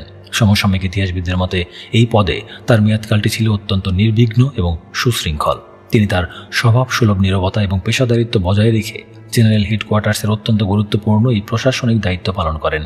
একাধিক গবেষণায় উল্লেখ করা হয়েছে যে কিউএমজি হিসেবে তার এই সাফল্য সেনা সদরের অন্যান্য শীর্ষ জেনারেলদের মধ্যে তার গ্রহণযোগ্যতাকে আরও সুসংহত করেছিল। তিনি প্রমাণ করেছিলেন যে তিনি কেবল রণক্ষেত্রের একজন দক্ষ কমান্ডারই নন, বরং একজন অত্যন্ত কুশলী এবং বাস্তববাদী সামরিক প্রশাসকও বটে। তার প্রশাসনিক সিদ্ধান্তগুলো দীর্ঘমেয়াদে সেনাবাহিনীর প্রাতিষ্ঠানিক ভিত্তি মজবুত করতে সহায়ক হয়েছিল। লজিস্টিক্স এবং প্রশাসনিক কাঠামোর সর্বোচ্চ পদে কাজ করার ফলে তিনি সেনাবাহিনীর একেবারে সাধারণ সৈনিকদের জীবনমান, তাদের আবাসন, চিকিৎসা এবং অন্যান্য সুযোগ সুবিধাগুলোর ব্যাপারে প্রত্যক্ষভাবে কাজ করার সুযোগ পান। আন্তর্জাতিক পর্যবেক্ষকদের মতে একজন ভবিষ্যৎ সেনাপ্রধানের জন্য এই ধরনের প্রশাসনিক অভিজ্ঞতা অত্যন্ত জরুরি, কারণ সেনাপ্রধানকে কেবল যুদ্ধ পরিচালনা করলেই চলে না, বরং কয়েক লক্ষ সৈনিকের একটি বিশাল প্রতিষ্ঠানের প্রশাসনিক এবং লজিস্টিক্যাল দিকগুলো সার্বক্ষণিকভাবে তত্ত্বাবধান করতে হয়। গবেষণা ও সমসাময়িক বিশ্লেষণে দেখা যায় যে আসিম মুনিরের সামরিক ক্যারিয়ারের এই বৈচিত্র্যময় অভিজ্ঞতা তাকে পাকিস্তান সেনাবাহিনীর অন্যান্য অনেক সমসাময়িক জেনারেলের চেয়ে কৌশলগত দিক থেকে এগিয়ে রেখেছিল। তিনি এমন একজন জেনারেল হিসেবে আত্মপ্রকাশ করেছিলেন যার কমান্ড, গোয়েন্দা এবং লজিস্টিক্স এই তিনটি গুরুত্বপূর্ণ খাতেই সর্বোচ্চ পর্যায়ে কাজ করার প্রত্যক্ষ এবং সফল অভিজ্ঞতা ছিল। বিশ্লেষকদের মতে তার এই সার্বিক অভিজ্ঞতাই তাকে সেনাবাহিনীর সবচেয়ে যোগ্য এবং পূর্ণাঙ্গ একজন কমান্ডার হিসেবে প্রতিষ্ঠিত করেছিল। তার সামরিক জীবনের এই অধ্যায়টি প্রমাণ করে যে একজন দক্ষ সামরিক কর্মকর্তা কিভাবে প্রতিটি চ্যালেঞ্জকে নিজের যোগ্যতার প্রমাণ দেওয়ার সুযোগ হিসেবে গ্রহণ করতে পারেন। আইএসআই এর মতো একটি অত্যন্ত প্রভাবশালী এবং ক্ষমতাকেন্দ্রিক পদ থেকে আকস্মিক বদলি হওয়ার পরও তিনি কোনো ধরনের হতাশা বা বিতর্কে জড়াননি। সমসাময়িক ইতিহাসবিদ এবং সামরিক বিশ্লেষকদের মতে এটি ছিল তার মানসিক দৃঢ়তা এবং পেশাদারিত্বের এক চরম পরীক্ষা, যেটিতে তিনি অত্যন্ত মর্যাদার সাথে উত্তীর্ণ হয়েছিলেন। তিনি অত্যন্ত ধীর স্থিরভাবে তার উপর অর্পিত প্রতিটি নতুন দায়িত্ব গ্রহণ করেছেন এবং নিজের শ্রেষ্ঠত্ব প্রমাণ করেছেন। আন্তর্জাতিক পর্যবেক্ষকদের মতে তার এই পেশাদারিত্ব, নিয়মানুবর্তিতা এবং রাষ্ট্রের বৃহত্তর স্বার্থের প্রতি অবিচল আনুগত্যই মূলত তাকে পাকিস্তান সেনাবাহিনীর সর্বোচ্চ নেতৃত্ব অর্থাৎ সেনাপ্রধান হওয়ার দৌড়ে অন্যতম প্রধান দাবিদার হিসেবে প্রতিষ্ঠিত করেছিল। তার এই দীর্ঘ এবং বৈচিত্র্যময় যাত্রাপথ পাকিস্তানের সামরিক কাঠামোর একেবারে শীর্ষবিন্দুতে পৌঁছানোর এক নিখুঁত এবং নিরবিচ্ছিন্ন প্রস্তুতি পর্ব হিসেবেই ইতিহাসে মূল্যায়িত হয়ে থাকে। অধ্যায় 4, কৌশলগত ভূমিকা এবং জাতীয় পর্যায়ে প্রভাব। পাকিস্তানের ইতিহাসে 2022 সালের নভেম্বর মাসটি ছিল অত্যন্ত ঘটনাবহুল এবং রাজনৈতিকভাবে এক চরম উত্তেজনাকর সময়। সমসাময়িক ইতিহাসবিদ এবং রাজনৈতিক বিশ্লেষকদের মতে ওই সময়ে পাকিস্তান সেনাবাহিনীর শীর্ষ নেতৃত্বে পরিবর্তনের প্রক্রিয়াটি সমগ্র জাতির দৃষ্টি আকর্ষণ করেছিল। আন্তর্জাতিক পর্যবেক্ষকদের বর্ণনায় উঠে এসেছে যে সেনাপ্রধান জেনারেল কমর জাভেদ বাজওয়ার মেয়াদ শেষ হওয়ার প্রাক্কালে নতুন সেনাপ্রধান কে হবেন তা নিয়ে জাতীয় এবং আন্তর্জাতিক পরিমণ্ডলে ব্যাপক জল্পনা কল্পনার সৃষ্টি হয়। এই সময়টিতেই জেনারেল সৈয়দ আসিম মুনির পাকিস্তান সেনাবাহিনীর প্রধান বা চিফ অফ আর্মি স্টাফ হিসেবে দায়িত্ব গ্রহণ করেন। একাধিক গবেষণায় উল্লেখ করা হয়েছে যে প্রথাগত সামরিক নিয়ম এবং জ্যেষ্ঠতার ভিত্তিতে তিনি ছিলেন সেনাপ্রধান হওয়ার দৌড়ে থাকা শীর্ষস্থানীয় জেনারেলদের মধ্যে সবচেয়ে জ্যেষ্ঠ। জ্যেষ্ঠতার এই নীতি কঠোরভাবে অনুসরণ করার কারণে তার নিয়োগ সামরিক বাহিনীর অভ্যন্তরীণ কাঠামোতে এক ধরনের স্বস্তি এবং স্থিতিশীলতার বার্তা দিয়েছিল। তবে তিনি এমন এক সময় এই গুরু দায়িত্ব গ্রহণ করেন যখন রাষ্ট্রীয় কাঠামোর প্রতিটি স্তর এক গভীর সংকটের মধ্য দিয়ে যাচ্ছিল। গবেষণা ও সমসাময়িক বিশ্লেষণে দেখা যায় যে পাকিস্তান সেনাবাহিনীর প্রধানের পদটি কেবল সামরিক কমান্ড বা ব্যারাকেই সীমাবদ্ধ থাকে না।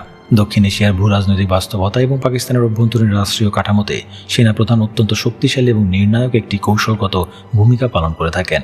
আন্তর্জাতিক পর্যবেক্ষকদের মতে জাতীয় নিরাপত্তা, পররাষ্ট্রনীতি এবং অনেক ক্ষেত্রে অভ্যন্তরীণ রাজনৈতিক স্থিতিশীলতার চূড়ান্ত রূপরেখা সেনাবাহিনীর সদর দপ্তর থেকেই প্রভাবিত হয়। জেনারেল আসিম মুনির যখন এই পদে আসীন হলেন তখন তার সামনে প্রধান চ্যালেঞ্জটি কেবল সামরিক রণকৌশলের ছিল না, বরং তা ছিল একটি বহুমাত্রিক রাষ্ট্রীয় সংকট সামাল দেওয়ার চ্যালেঞ্জ। বিশ্লেষকদের মতে তার পূর্বসূরিদের তুলনায় তাকে অনেক বেশি জটিল এবং বহুমুখী এক জাতীয় কাঠামোর মুখোমুখি হতে হয়েছিল, যেখানে অর্থনীতি, রাজনীতি এবং অভ্যন্তরীণ নিরাপত্তা সবকিছুই একসাথে এক ভঙ্গুর অবস্থায় পতিত হয়েছিল। তিনি যখন সেনা প্রধানের দায়িত্ব গ্রহণ করেন তখন পাকিস্তানের অভ্যন্তরীণ রাজনীতি এক চরম মেরুকরণের মধ্য দিয়ে যাচ্ছিল। সমসাময়িক ইতিহাসবিদদের মতে রাজনৈতিক দলগুলোর মধ্যে তীব্র অবিশ্বাস, রাজপথে লাগাতার বিক্ষোভ এবং রাষ্ট্রীয় প্রতিষ্ঠানগুলোর প্রতি সাধারণ জনগণের একাংশের অনাস্থা পরিস্থিতিকে অত্যন্ত ঘোলাটে করে তুলেছিল। একাধিক গবেষণায় উল্লেখ করা হয়েছে যে এই ধরনের চরম রাজনৈতিক মেরুকরণের সময় সামরিক বাহিনীর ভূমিকা অত্যন্ত সংবেদনশীল হয়ে ওঠে। আন্তর্জাতিক পর্যবেক্ষকদের মতে জেনারেল আসিম মুনির অত্যন্ত ধীর স্থিরভাবে এই পরিস্থিতি মোকাবেলার কৌশল গ্রহণ করেন। তিনি স্পষ্টভাবে সামরিক বাহিনীকে প্রত্যক্ষ রাজনৈতিক বিতর্ক থেকে দূরে রাখার নীতিগত অবস্থান ঘোষণা করেন। বিশ্লেষকদের মতে তার এই কৌশলগত নীরবতা এবং পেশাদারিত্ব প্রমাণ করেছিল যে তিনি সামরিক প্রতিষ্ঠানকে তার প্রথাগত দায়িত্বের মধ্যে সীমাবদ্ধ রেখে রাষ্ট্রীয় কাঠামোর বৃহত্তর স্থিতিশীলতা নিশ্চিত করতে চাইছেন। তিনি বারবার জোর দিয়েছিলেন যে সেনাবাহিনীর কাজ হচ্ছে সংবিধানের অধীনে থেকে রাষ্ট্রের সেবা করা, কোনো বিশেষ রাজনৈতিক দলের পক্ষে বা বিপক্ষে অবস্থান নেওয়া নয়। রাজনৈতিক অস্থিতিশীলতার পাশাপাশি পাকিস্তান সে সময় গভীর অর্থনৈতিক খাদের কিনারে এসে দাঁড়িয়েছিল। বৈদেশিক মুদ্রার রিজার্ভ তলানিতে নেমে আসা, ভয়াবহ মুদ্রাস্ফীতি এবং আন্তর্জাতিক ঋণদাতাদের সাথে চুক্তির টানাপোড়েন সমগ্র রাষ্ট্রকে এক চরম অনিশ্চয়তার মধ্যে ফেলে দেয়। গবেষণা ও সমসাময়িক বিশ্লেষণে দেখা যায় যে জাতীয় নিরাপত্তার সাথে অর্থনীতির যে এক অবিচ্ছেদ্য সম্পর্ক রয়েছে সেটি জেনারেল আসিম মুনির অত্যন্ত গভীরভাবে উপলব্ধি করেছিলেন।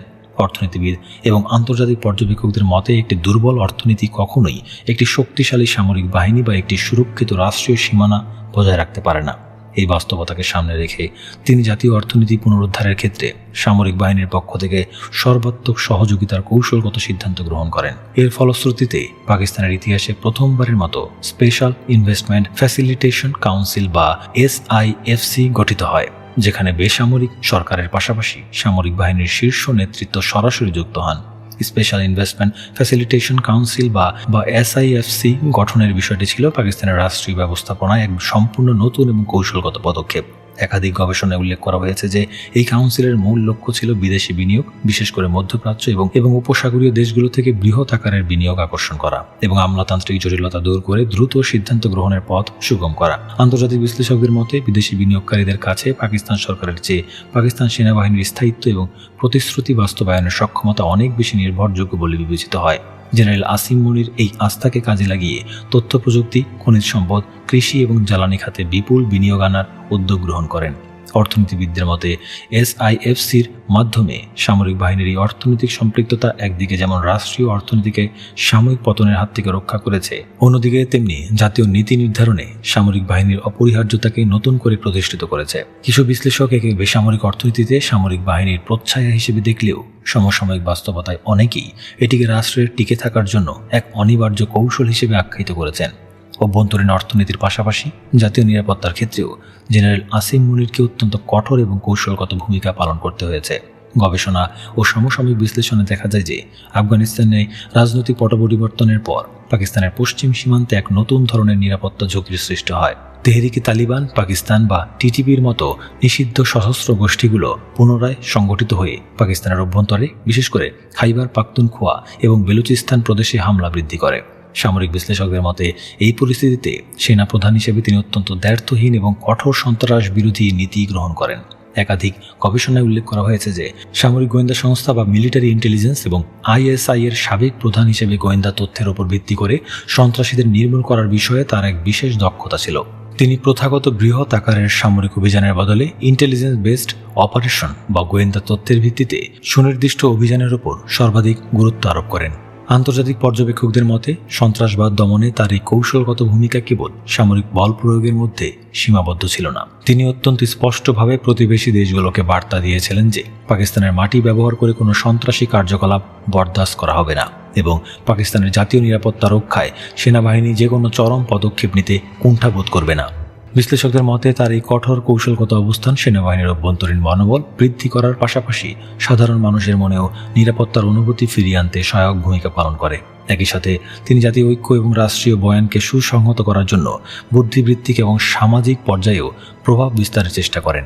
সমসাময়িক ইতিহাসবিদদের মতে তিনি যুব সমাজ, আলেম সমাজ এবং সুশীল সমাজের প্রতিনিধিদের সাথে নিয়মিত মতবিনিময় করে রাষ্ট্রের বৃহত্তর স্বার্থে সকলকে ঐক্যবদ্ধ হওয়ার আহ্বান জানান।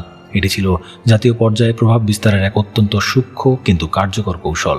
সেনাবাহিনীর প্রাতিষ্ঠানিক ভাবমূর্তি পুনরুদ্ধার ছিল তার কৌশলগত ভূমিকার আরেকটি অত্যন্ত গুরুত্বপূর্ণ দিক। একাধিক গবেষণায় উল্লেখ করা হয়েছে যে সাম্প্রতিক বছরগুলোর রাজনৈতিক টানাপোড়েন পাকিস্তান সেনাবাহিনীর প্রথাগত ভাবমূর্তি কিছুটা চ্যালেঞ্জের মুখে পড়েছিল। জেনারেল আসিম মুনির দায়িত্ব গ্রহণের পর অত্যন্ত পরিকল্পিতভাবে সেনাবাহিনীর অভ্যন্তরীণ শৃঙ্খলা, পেশাদারিত্ব এবং একতা বজায় রাখার উপর সর্বোচ্চ জোর দেন। সামরিক বিশ্লেষকদের মতে তিনি নিশ্চিত করেছিলেন যে কমান্ড কাঠামোর প্রতিটি স্তরে সেনা সদরের সিদ্ধান্ত বিনা বাক্য ব্যয়ে এবং নিখুঁতভাবে পালিত হয়। অভ্যন্তরীণ এই সুদৃঢ় সংহতি বজায় রাখার মাধ্যমেই তিনি জাতীয় পর্যায়ে সেনাবাহিনীর প্রাতিষ্ঠানিক প্রভাবকে অক্ষুণ্ণ রাখতে সক্ষম হন। সামগ্রিকভাবে সেনাপ্রধান হিসেবে দায়িত্ব গ্রহণের পর প্রথম কয়েক বছরে জেনারেল সৈয়দ আসিম মুনিরের কৌশলগত ভূমিকা ছিল অত্যন্ত সুদূরপ্রসারী এবং বহুমুখী। গবেষণা ও সমসাময়িক বিশ্লেষণে দেখা যায় যে তিনি কেবল রণক্ষেত্রের একজন কমান্ডার হিসেবে নয়, বরং একজন জাতীয় কৌশলবিদ বা ন্যাশনাল স্ট্র্যাটেজিস্ট হিসেবে আবির্ভূত হয়েছেন। অর্থনীতিকে স্থিতিশীল করা, রাজনৈতিক মেরুকরণের প্রভাব থেকে সামরিক বাহিনীকে মুক্ত রাখা এবং অভ্যন্তরীণ সন্ত্রাসবাদের বিরুদ্ধে কঠোর প্রতিরোধ গড়ে তোলার মাধ্যমে তিনি পাকিস্তানের জাতীয় নীতি নির্ধারণে এক অপ্রতিদ্বন্দ্বী প্রভাব বিস্তার করেছেন। আন্তর্জাতিক পর্যবেক্ষকদের মতে তার এই কৌশলগত সিদ্ধান্তগুলো কেবল বর্তমান সময়ের জন্যই নয়, বরং আগামী কয়েক দশকের জন্য পাকিস্তানের রাষ্ট্রীয় গতিপথ নির্ধারণে এক নির্ণায়ক ভূমিকা পালন করবে। তার নেতৃত্ব প্রমাণ করেছে যে চরম সংকটের মুহূর্তে জাতীয় কাঠামোর ভর কেন্দ্র হিসেবে পাকিস্তান সেনাবাহিনী কিভাবে নিজেদের অপরিহার্যতা বজায় রাখে। অধ্যায় 5, আঞ্চলিক এবং বৈশ্বিক প্রেক্ষাপটে নেতৃত্ব। দক্ষিণ এশিয়ার ভূরাজনীতি এবং বৈশ্বিক কৌশলগত সমীকরণে পাকিস্তান সেনাবাহিনীর প্রধানের ভূমিকা অত্যন্ত গুরুত্বপূর্ণ ও বহুমাত্রিক। আন্তর্জাতিক ইতিহাসবিদ এবং সামরিক বিশ্লেষকদের মতে পাকিস্তানের সেনাপ্রধান কেবল অভ্যন্তরীণ নিরাপত্তা বা দেশীয় রাজনীতির গতি প্রকৃতি নিয়ন্ত্রণ করেন না, বরং তিনি দেশটির পররাষ্ট্রনীতি এবং আঞ্চলিক কূটনীতির একজন অন্যতম প্রধান রূপকার হিসেবে কাজ করেন। জেনারেল সৈয়দ আসিম মুনির যখন পাকিস্তান সেনাবাহিনীর নেতৃত্ব গ্রহণ করেন, তখন বিশ্ব রাজনীতি এক চরম ক্রান্তিকাল অতিক্রম করছিল। পরাশক্তিগুলোর মধ্যে নতুন স্নায়ুযুদ্ধ, ইউক্রেন সংকট, মধ্যপ্রাচ্যের অস্থিতিশীলতা এবং দক্ষিণ এশিয়ায় চীন মার্কিন কৌশলগত প্রতিযোগিতার এক নতুন অধ্যায় শুরু করেছিল। এমন একটি জটিল বৈশ্বিক এবং আঞ্চলিক প্রেক্ষাপটে সেনাপ্রধান হিসেবে তার ভূমিকা ছিল অত্যন্ত চ্যালেঞ্জিং এবং কৌশলগতভাবে সংবেদনশীল। গবেষণা ও সমসাময়িক বিশ্লেষণে দেখা যায় যে পাকিস্তানের পররাষ্ট্রনীতির সবচেয়ে স্পর্শকাতর এবং কৌশলগত দিকটি হচ্ছে আফগানিস্তানের সাথে তার সম্পর্ক। 2021 সালে কাবুলে রাজনৈতিক পরিবর্তন এবং তালেবানদের ক্ষমতা গ্রহণের পর পাকিস্তান প্রাথমিকভাবে একটি স্থিতিশীল পশ্চিম সীমান্তের প্রত্যাশা করেছিল, কিন্তু জেনারেল আসিম মুনির দায়িত্ব গ্রহণের সময়কালে পরিস্থিতি ভিন্ন দিকে মোড় নেয়। আফগান মাটি ব্যবহার করে তেহরিকে তালিবান পাকিস্তান টিটিপি সহ অন্যান্য সশস্ত্র গোষ্ঠীগুলোর তৎপরতা বৃদ্ধি পায়। আন্তর্জাতিক পর্যবেক্ষকদের মতে এই পরিস্থিতিতে জেনারেল আসিম মুনির অত্যন্ত স্পষ্ট, কঠোর এবং বাস্তববাদী একটি কৌশল গ্রহণ করেন। তিনি প্রথাগত কূটনৈতিক নরম সুরের বাইরে গিয়ে সরাসরি বার্তা প্রদান করেন যে আফগানিস্তানকে অবশ্যই তাদের মাটি ব্যবহার করে পাকিস্তানের বিরুদ্ধে পরিচালিত সন্ত্রাসী কর্মকাণ্ড বন্ধ করতে হবে। বিশ্লেষকদের মতে তার এই কঠোর অবস্থান আঞ্চলিক ভূ রাজনীতিতে এক নতুন মাত্রার যোগ করেছিল, যেখানে পাকিস্তান তার কৌশলগত ধৈর্য বা স্ট্র্যাটেজিক পেশেন্সের নীতি থেকে সরে এসে নিজস্ব জাতীয় নিরাপত্তাকে সর্বোচ্চ অগ্রাধিকার দেওয়ার নীতি গ্রহণ করে। আঞ্চলিক প্রেক্ষাপটে পাকিস্তানের সবচেয়ে বড় এবং স্থায়ী চ্যালেঞ্জ হচ্ছে ভারতের সাথে তার সম্পর্ক। কাশ্মীর ইস্যু এবং পূর্ব পাকিস্তানের চিরস্থায়ী উত্তেজনা পাকিস্তানের সামরিক পরিকল্পনার কেন্দ্রবিন্দুতে অবস্থান করে। একাধিক গবেষণায় উল্লেখ করা হয়েছে যে জেনারেল আসিম মুনির তার সামরিক জীবনের একটি বড় সময় অতিবাহিত করেছেন নিয়ন্ত্রণ রেখা বা লাইন অফ কন্ট্রোলের কাছাকাছি অঞ্চলে। ফলে ভারতের সামরিক মানসিকতা এবং কৌশলগত সক্ষমতা সম্পর্কে তার ছিল গভীর এবং প্রত্যক্ষ ধারণা। সেনাপ্রধান হিসেবে তিনি অত্যন্ত সুচারুভাবে একটি ভারসাম্যমূলক নীতি গ্রহণ করেন। সামরিক বিশ্লেষকদের মতে তিনি একদিকে যেমন পূর্ব সীমান্তের সামরিক প্রস্তুতি এবং সতর্কতা সর্বোচ্চ পর্যায়ে রাখার নির্দেশ দেন, অন্যদিকে তেমনি অযথা বাগাড়ম্বর বা প্রচারণামূলক বক্তব্য থেকে বিরত থাকেন। তার এই নীরব কিন্তু দৃঢ় সামরিক অবস্থান ভারতের জন্য এক ধরনের কৌশলগত অস্পষ্টতা তৈরি করেছিল। আন্তর্জাতিক পর্যবেক্ষকদের মতে তিনি নিশ্চিত করেছিলেন যে ভারতের যে কোনো সম্ভাব্য আগ্রাসন প্রতিহত করার জন্য পাকিস্তান সেনাবাহিনীর প্রচলিত এবং কৌশলগত উভয় ধরনের প্রতিরোধ ব্যবস্থাই সম্পূর্ণ প্রস্তুত রয়েছে। আঞ্চলিক সম্পর্কের বাইরে বৈশ্বিক পরাশক্তিগুলোর সাথে সম্পর্ক বজায় রাখা পাকিস্তান সেনাবাহিনীর একটি অমূল্য দায়িত্ব। সমসাময়িক ইতিহাসবিদদের মতে বিশেষ করে মার্কিন যুক্তরাষ্ট্র এবং চীনের সাথে একই সময়ে সুসম্পর্ক বজায় রাখা পাকিস্তানের জন্য সবচেয়ে বড় কূটনৈতিক এবং কৌশলগত চ্যালেঞ্জ। চীন হচ্ছে পাকিস্তানের সর্বকালের সবচেয়ে পরীক্ষিত এবং নির্ভরযোগ্য কৌশলগত মিত্র। চীন পাকিস্তান ইকোনমিক করিডর কেবল একটি অর্থনৈতিক প্রকল্প নয়, বরং এটি পাকিস্তানের জাতীয় নিরাপত্তার এক অত্যন্ত গুরুত্বপূর্ণ অনুষঙ্গ। গবেষণা ও সমসাময়িক বিশ্লেষণে দেখা যায় যে জেনারেল আসিম মুনির দায়িত্ব গ্রহণের পর বেইজিংয়ের সাথে সামরিক ও কৌশলগত সম্পর্ক আরও গভীর করার উদ্যোগ নেন। চীনা নেতৃত্বের সাথে তার একাধিক উচ্চ পর্যায়ের বৈঠক প্রমাণ করে যে তিনি সিপিইসির নিরাপত্তা নিশ্চিত করা এবং দুই দেশের সেনাবাহিনীর মধ্যে প্রযুক্তিগত ও কৌশলগত সমন্বয় বৃদ্ধিকে সর্বোচ্চ অগ্রাধিকার দিয়েছিলেন। বিশ্লেষকদের মতে চীনের কাছে পাকিস্তান সেনাবাহিনীর এই অবিচল অবস্থান অত্যন্ত স্বস্তিদায়ক ছিল। অন্যদিকে মার্কিন যুক্তরাষ্ট্রের সাথে পাকিস্তানের সম্পর্ক ঐতিহাসিকভাবে অত্যন্ত জটিল এবং উত্থান পতনে পূর্ণ। আফগানিস্তান থেকে মার্কিন সৈন্য প্রত্যাহারের পর ওয়াশিংটনের সাথে ইসলামাবাদের কৌশলগত সম্পর্কের গভীরতা নিয়ে অনেক বিশ্লেষক সন্দিহান ছিলেন। তবে আন্তর্জাতিক পর্যবেক্ষকদের মতে জেনারেল আসিম মুনির অত্যন্ত সতর্কতার সাথে মার্কিন যুক্তরাষ্ট্রের সাথে সম্পর্ক পুনর্গঠনের চেষ্টা করেছেন। একাধিক গবেষণায় উল্লেখ করা হয়েছে যে তিনি ওয়াশিংটন সফর করে পেন্টাগন এবং মার্কিন সামরিক ও বেসামরিক নেতৃত্বের সাথে গুরুত্বপূর্ণ বৈঠক করেন। এই বৈঠকগুলোর মূল উদ্দেশ্য ছিল সন্ত্রাসবাদ দমন, আঞ্চলিক স্থিতিশীলতা এবং সামরিক সহযোগিতার ক্ষেত্রে দুই দেশের মধ্যে একটি নতুন বোঝাপড়া তৈরি করা। সামরিক বিশ্লেষকদের মতে জেনারেল আসিম মুনিরের এই কৌশলগত ভারসাম্য বজায় রাখার চেষ্টা প্রমাণ করে যে তিনি আন্তর্জাতিক কূটনীতিতে অত্যন্ত পারদর্শী। তিনি বুঝতে পেরেছিলেন যে একটি মেরুকৃত বিশ্বে কোনো একটি নির্দিষ্ট ব্লকের প্রতি সম্পূর্ণ ঝুঁকে না পড়ে বরং সকল পরাশক্তির সাথে স্বার্থ সংশ্লিষ্ট সম্পর্ক বজায় রাখাই পাকিস্তানের জন্য সবচেয়ে নিরাপদ পথ। বৈশ্বিক প্রেক্ষাপটে জেনারেল আসিম মুনিরের আরেকটি অত্যন্ত তাৎপর্যপূর্ণ কৌশলগত উদ্যোগ ছিল মধ্যপ্রাচ্য, বিশেষ করে সৌদি আরব এবং সংযুক্ত আরব আমিরাতের সাথে সম্পর্ক আরও সুদৃঢ় করা। প্রারম্ভিক সামরিক ক্যারিয়ারে সৌদি আরবে দায়িত্ব পালনের সুবাদে আরব বিশ্বের সামরিক ও কৌশলগত সংস্কৃতি সম্পর্কে তার গভীর ধারণা ছিল। অর্থনীতিবিদ এবং আন্তর্জাতিক পর্যবেক্ষকদের মতে পাকিস্তানের গভীর অর্থনৈতিক সংকট মোকাবেলায় তিনি তার এই ব্যক্তিগত এবং প্রাতিষ্ঠানিক সম্পর্ককে অত্যন্ত কার্যকরভাবে ব্যবহার করেন। মধ্যপ্রাচ্যের দেশগুলো থেকে স্পেশাল ইনভেস্টমেন্ট ফ্যাসিলিটেশন কাউন্সিল এর মাধ্যমে বিপুল পরিমাণ বিনিয়োগ আনার ক্ষেত্রে তার কূটনৈতিক প্রচেষ্টা ছিল চোখে পড়ার মতো। সমসাময়িক ইতিহাসবিদদের মতে তিনি কেবল অর্থনৈতিক সাহায্যই চাননি, বরং মধ্যপ্রাচ্যের দেশগুলোর সাথে প্রতিরক্ষা সহযোগিতা, যৌথ সামরিক মহড়া এবং প্রযুক্তি হস্তান্তরের মাধ্যমে কৌশলগত সম্পর্ককে এক নতুন উচ্চতায় নিয়ে যাওয়ার চেষ্টা করেছেন। এটি ছিল কেবল অর্থ সাহায্য নির্ভর প্রথাগত সম্পর্কের বাইরে গিয়ে এক সমমর্যাদা সম্পন্ন কৌশলগত অংশীদারিত্বের দিকে এগিয়ে যাওয়ার একটি সচেতন প্রয়াস। আঞ্চলিক এবং বৈশ্বিক প্রেক্ষাপটে জেনারেল আসিম মুনিরের নেতৃত্ব প্রমাণ করেছে যে আধুনিক বিশ্বের সামরিক কমান্ডারদের কেবল রণক্ষেত্রের কৌশল জানলেই চলে না, তাদের একই সাথে আন্তর্জাতিক রাজনীতি, জিও ইকোনমিক্স বা ভূ অর্থনৈতিক এবং কূটনৈতিক চালিকা শক্তিগুলো গভীরভাবে বুঝতে হয়। একাধিক গবেষণায় উল্লেখ করা হয়েছে যে তিনি অত্যন্ত সফলভাবে সামরিক কূটনীতি বা মিলিটারি ডিপ্লোমেসির প্রয়োগ করেছেন। যখন বেসামরিক কূটনীতি অনেক ক্ষেত্রে তার কাঙ্ক্ষিত লক্ষ্য অর্জনে হিমশিম খাচ্ছিল, তখন সেনা সদরের প্রত্যক্ষ হস্তক্ষেপে অনেক কৌশলগত জট খুব সহজেই খুলে গিয়েছিল। আন্তর্জাতিক পর্যবেক্ষকদের মতে এটি পাকিস্তানের রাষ্ট্রীয় ব্যবস্থায় সামরিক বাহিনীর অপরিহার্যতাকেই কেবল প্রমাণ করে না, বরং বহির্বিশ্বের কাছেও এটি একটি পরিষ্কার বার্তা দেয় যে পাকিস্তানের চূড়ান্ত কৌশলগত সিদ্ধান্তগুলো কোথা থেকেই গৃহীত হয়। বৈশ্বিক মঞ্চে জেনারেল আসিম মুনিরের এই ভূমিকা পাকিস্তানের জাতীয় নিরাপত্তাকে একটি নতুন এবং বাস্তবসম্মত ভিত্তির ওপর দাঁড় করানোর প্রয়াস। তিনি প্রথাগত ভূ রাজনীতি মানে জিও পলিটিক্স থেকে মনোযোগ কিছুটা সরিয়ে ভূ অর্থনীতি মানে জিও ইকোনমিক্সের ওপর জোর দিয়েছেন। বিশ্লেষকদের মতে তিনি বুঝতে পেরেছিলেন যে একটি শক্তিশালী অর্থনীতির ভিত্তি ছাড়া কোনো দেশই আন্তর্জাতিক মঞ্চে মাথা উঁচু করে দাঁড়াতে পারে না। তার এই কৌশলগত রূপান্তরের চেষ্টা আগামী দিনগুলোতে দক্ষিণ এশিয়া এবং বৃহত্তর আন্তর্জাতিক পরিমণ্ডলে পাকিস্তানের অবস্থান নির্ধারণে অত্যন্ত গুরুত্বপূর্ণ ভূমিকা পালন করবে বলে সামরিক ও রাজনৈতিক বিশ্লেষকরা মনে করেন।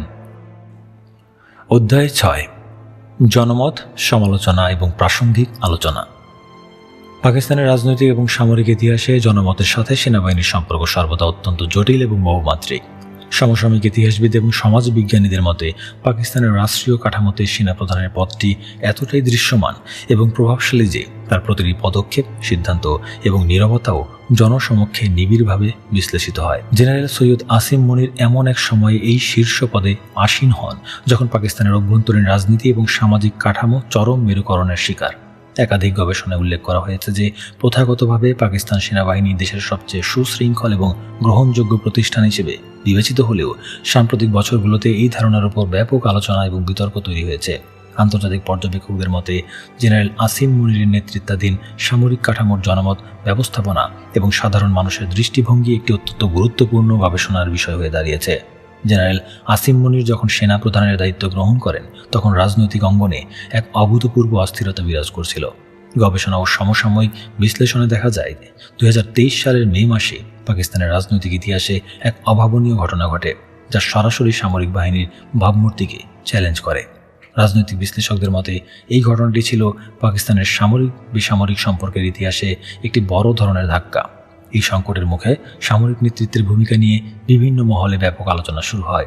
আন্তর্জাতিক সংবাদ মাধ্যম এবং মানবাধিকার সংস্থাগুলোর প্রতিবেদনে এই সময়ে সামরিক বাহিনীর কঠোর পদক্ষেপ এবং রাজনৈতিক কর্মীদের আটকের বিষয়টি সমালোচিত হয়। অন্যদিকে সামরিক প্রতিষ্ঠান এবং রাষ্ট্রীয় নিরাপত্তার পক্ষের বিশ্লেষকদের মতে রাষ্ট্রের অস্তিত্ব এবং সামরিক বাহিনীর অভ্যন্তরীণ শৃঙ্খলা বজায় রাখার স্বার্থে এই ধরনের কঠোর পদক্ষেপ গ্রহণ করা ছাড়া কোনো বিকল্প ছিল না। আধুনিক তথ্য প্রযুক্তির যুগে জনমত গঠনের প্রধান হাতিয়ার হয়ে উঠেছে সামাজিক যোগাযোগ মাধ্যম। একাধিক গবেষণায় উল্লেখ করা হয়েছে যে পাকিস্তান সেনাবাহিনী এই সময়ে একটি তীব্র তথ্যযুদ্ধ বা ফিফথ জেনারেশন ওয়ারফেয়ারের মুখোমুখি হয়। ডিজিটাল প্ল্যাটফর্মগুলোতে সামরিক বাহিনীর নেতৃত্ব এবং বিশেষ করে সেনাপ্রধানকে লক্ষ্য করে ব্যাপক সমালোচনা এবং অপপ্রচার চালানো হয়। সমসাময়িক বিশ্লেষকদের মতে জেনারেল আসিম মুনির এই সামাজিক মাধ্যমের আক্রমণগুলোকে অত্যন্ত ঠান্ডা মাথা এবং প্রাতিষ্ঠানিক কাঠামোর মাধ্যমে মোকাবেলা করার কৌশল গ্রহণ করেন। তিনি প্রকাশ্যে কোনো বিতর্কে জড়ানো থেকে বিরত থাকেন এবং ISPR এর মাধ্যমে রাষ্ট্রীয় বয়ান বা ন্যারেটিভ তুলে ধরার উপর জোর দেন। আন্তর্জাতিক পর্যবেক্ষকদের মতে সমালোচনার মুখেও তার নীরবতা প্রমাণ করে যে তিনি সাময়িক জনমতের চাপের কাছে নতি স্বীকার না করে প্রাতিষ্ঠানিক দীর্ঘমেয়াদী লক্ষ্যের দিকেই বেশি মনোযোগী ছিলেন। জনমতের আরেকটি বড় অংশ আবর্তিত হয়েছে অর্থনৈতিক নীতি নির্ধারণে সামরিক বাহিনীর ক্রমবর্ধমান হস্তক্ষেপ নিয়ে। স্পেশাল ইনভেস্টমেন্ট ফ্যাসিলিটেশন কাউন্সিল গঠনের মাধ্যমে অর্থনীতিতে সেনাবাহিনীর সরাসরি যুক্ত হওয়ার বিষয়টি সুশীল সমাজ এবং অর্থনীতিবিদদের মধ্যে মিশ্র প্রতিক্রিয়ার জন্ম দিয়েছে।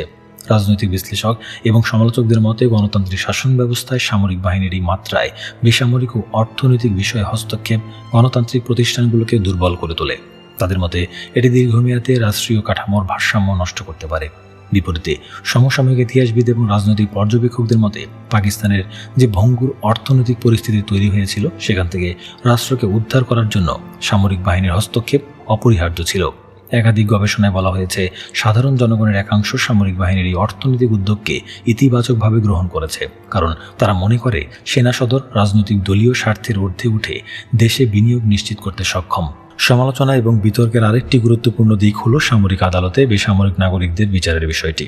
রাজনৈতিক অস্থিরতার পর সামরিক স্থাপনায় হামলাকারীদের বিচারের জন্য সামরিক আইন প্রয়োগের সিদ্ধান্ত নিয়ে আন্তর্জাতিক মানবাধিকার সংস্থা এবং দেশীয় আইনজ্ঞদের মধ্যে ব্যাপক বিতর্ক দেখা দেয়। মানবাধিকার গোষ্ঠীগুলো এই পদক্ষেপকে মৌলিক অধিকারের পরিপন্থী হিসেবে আখ্যায়িত করে তীব্র সমালোচনা করেছে। তারা দাবি করেছে যে বেসামরিক নাগরিকদের বিচার সর্বদা বেসামরিক আইনি কাঠামোর অধীনেই হওয়া উচিত। অন্যদিকে সামরিক আইন বিশেষজ্ঞ এবং রাষ্ট্রীয় আইনজীবীদের মতে সামরিক স্থাপনায় হামলার মতো সংবেদনশীল অপরাধের ক্ষেত্রে পাকিস্তান আর্মি অ্যাক্ট বা সামরিক আইন প্রয়োগ করা সম্পূর্ণ বৈধ এবং সাংবিধানিকভাবে স্বীকৃত। আন্তর্জাতিক পর্যবেক্ষকদের মতে জেনারেল আসিম মুনিরের নেতৃত্বাধীন সেনা সদর এই আইনি এবং মানবাধিকারের সমালোচনাগুলোকে অত্যন্ত সতর্কতার সাথে মোকাবেলা করেছে, যেখানে তারা একদিকে কঠোরতা বজায় রেখেছে, অন্যদিকে বিচার ব্যবস্থার সাংবিধানিক কাঠামোর প্রতি সম্মান প্রদর্শনের কথাও জানিয়েছে। সেনাপ্রধান হিসেবে জেনারেল আসিম মুনিরের অন্যতম বড় চ্যালেঞ্জ ছিল সেনাবাহিনীর অভ্যন্তরীণ সংহতি এবং বাহ্যিক জনমতের মধ্যে ভারসাম্য বজায় রাখা। একাধিক গবেষণায় উল্লেখ করা হয়েছে যে বাইরের রাজনৈতিক কোলাহল এবং সামাজিক মাধ্যমের সমালোচনা কখনোই সেনাবাহিনীর অভ্যন্তরীণ শৃঙ্খলায় ফাটল ধরাতে পারেনি। সমসাময়িক সামরিক বিশ্লেষকদের মতে জেনারেল আসিম মুনির তার কমান্ড কাঠামোর ওপর পূর্ণ নিয়ন্ত্রণ প্রতিষ্ঠা করতে সক্ষম হন। তিনি তার অধীনস্থ কোর কমান্ডার এবং ঊর্ধ্বতন কর্মকর্তাদের কাছে এই বার্তা স্পষ্টভাবে পৌঁছে দেন যে সেনাবাহিনীর প্রধান কাজ হল জাতীয় নিরাপত্তা নিশ্চিত করা, রাজনৈতিক আলোচনায় কান দেওয়া নয়। তবে আন্তর্জাতিক পর্যবেক্ষকদের মতে অভ্যন্তরীণভাবে সেনাবাহিনী যতই সুসংহত হোক না কেন, দীর্ঘমেয়াদে সাধারণ মানুষের আস্থা ছাড়া কোনো বাহিনী পূর্ণ সক্ষমতা ধরে রাখতে পারে না।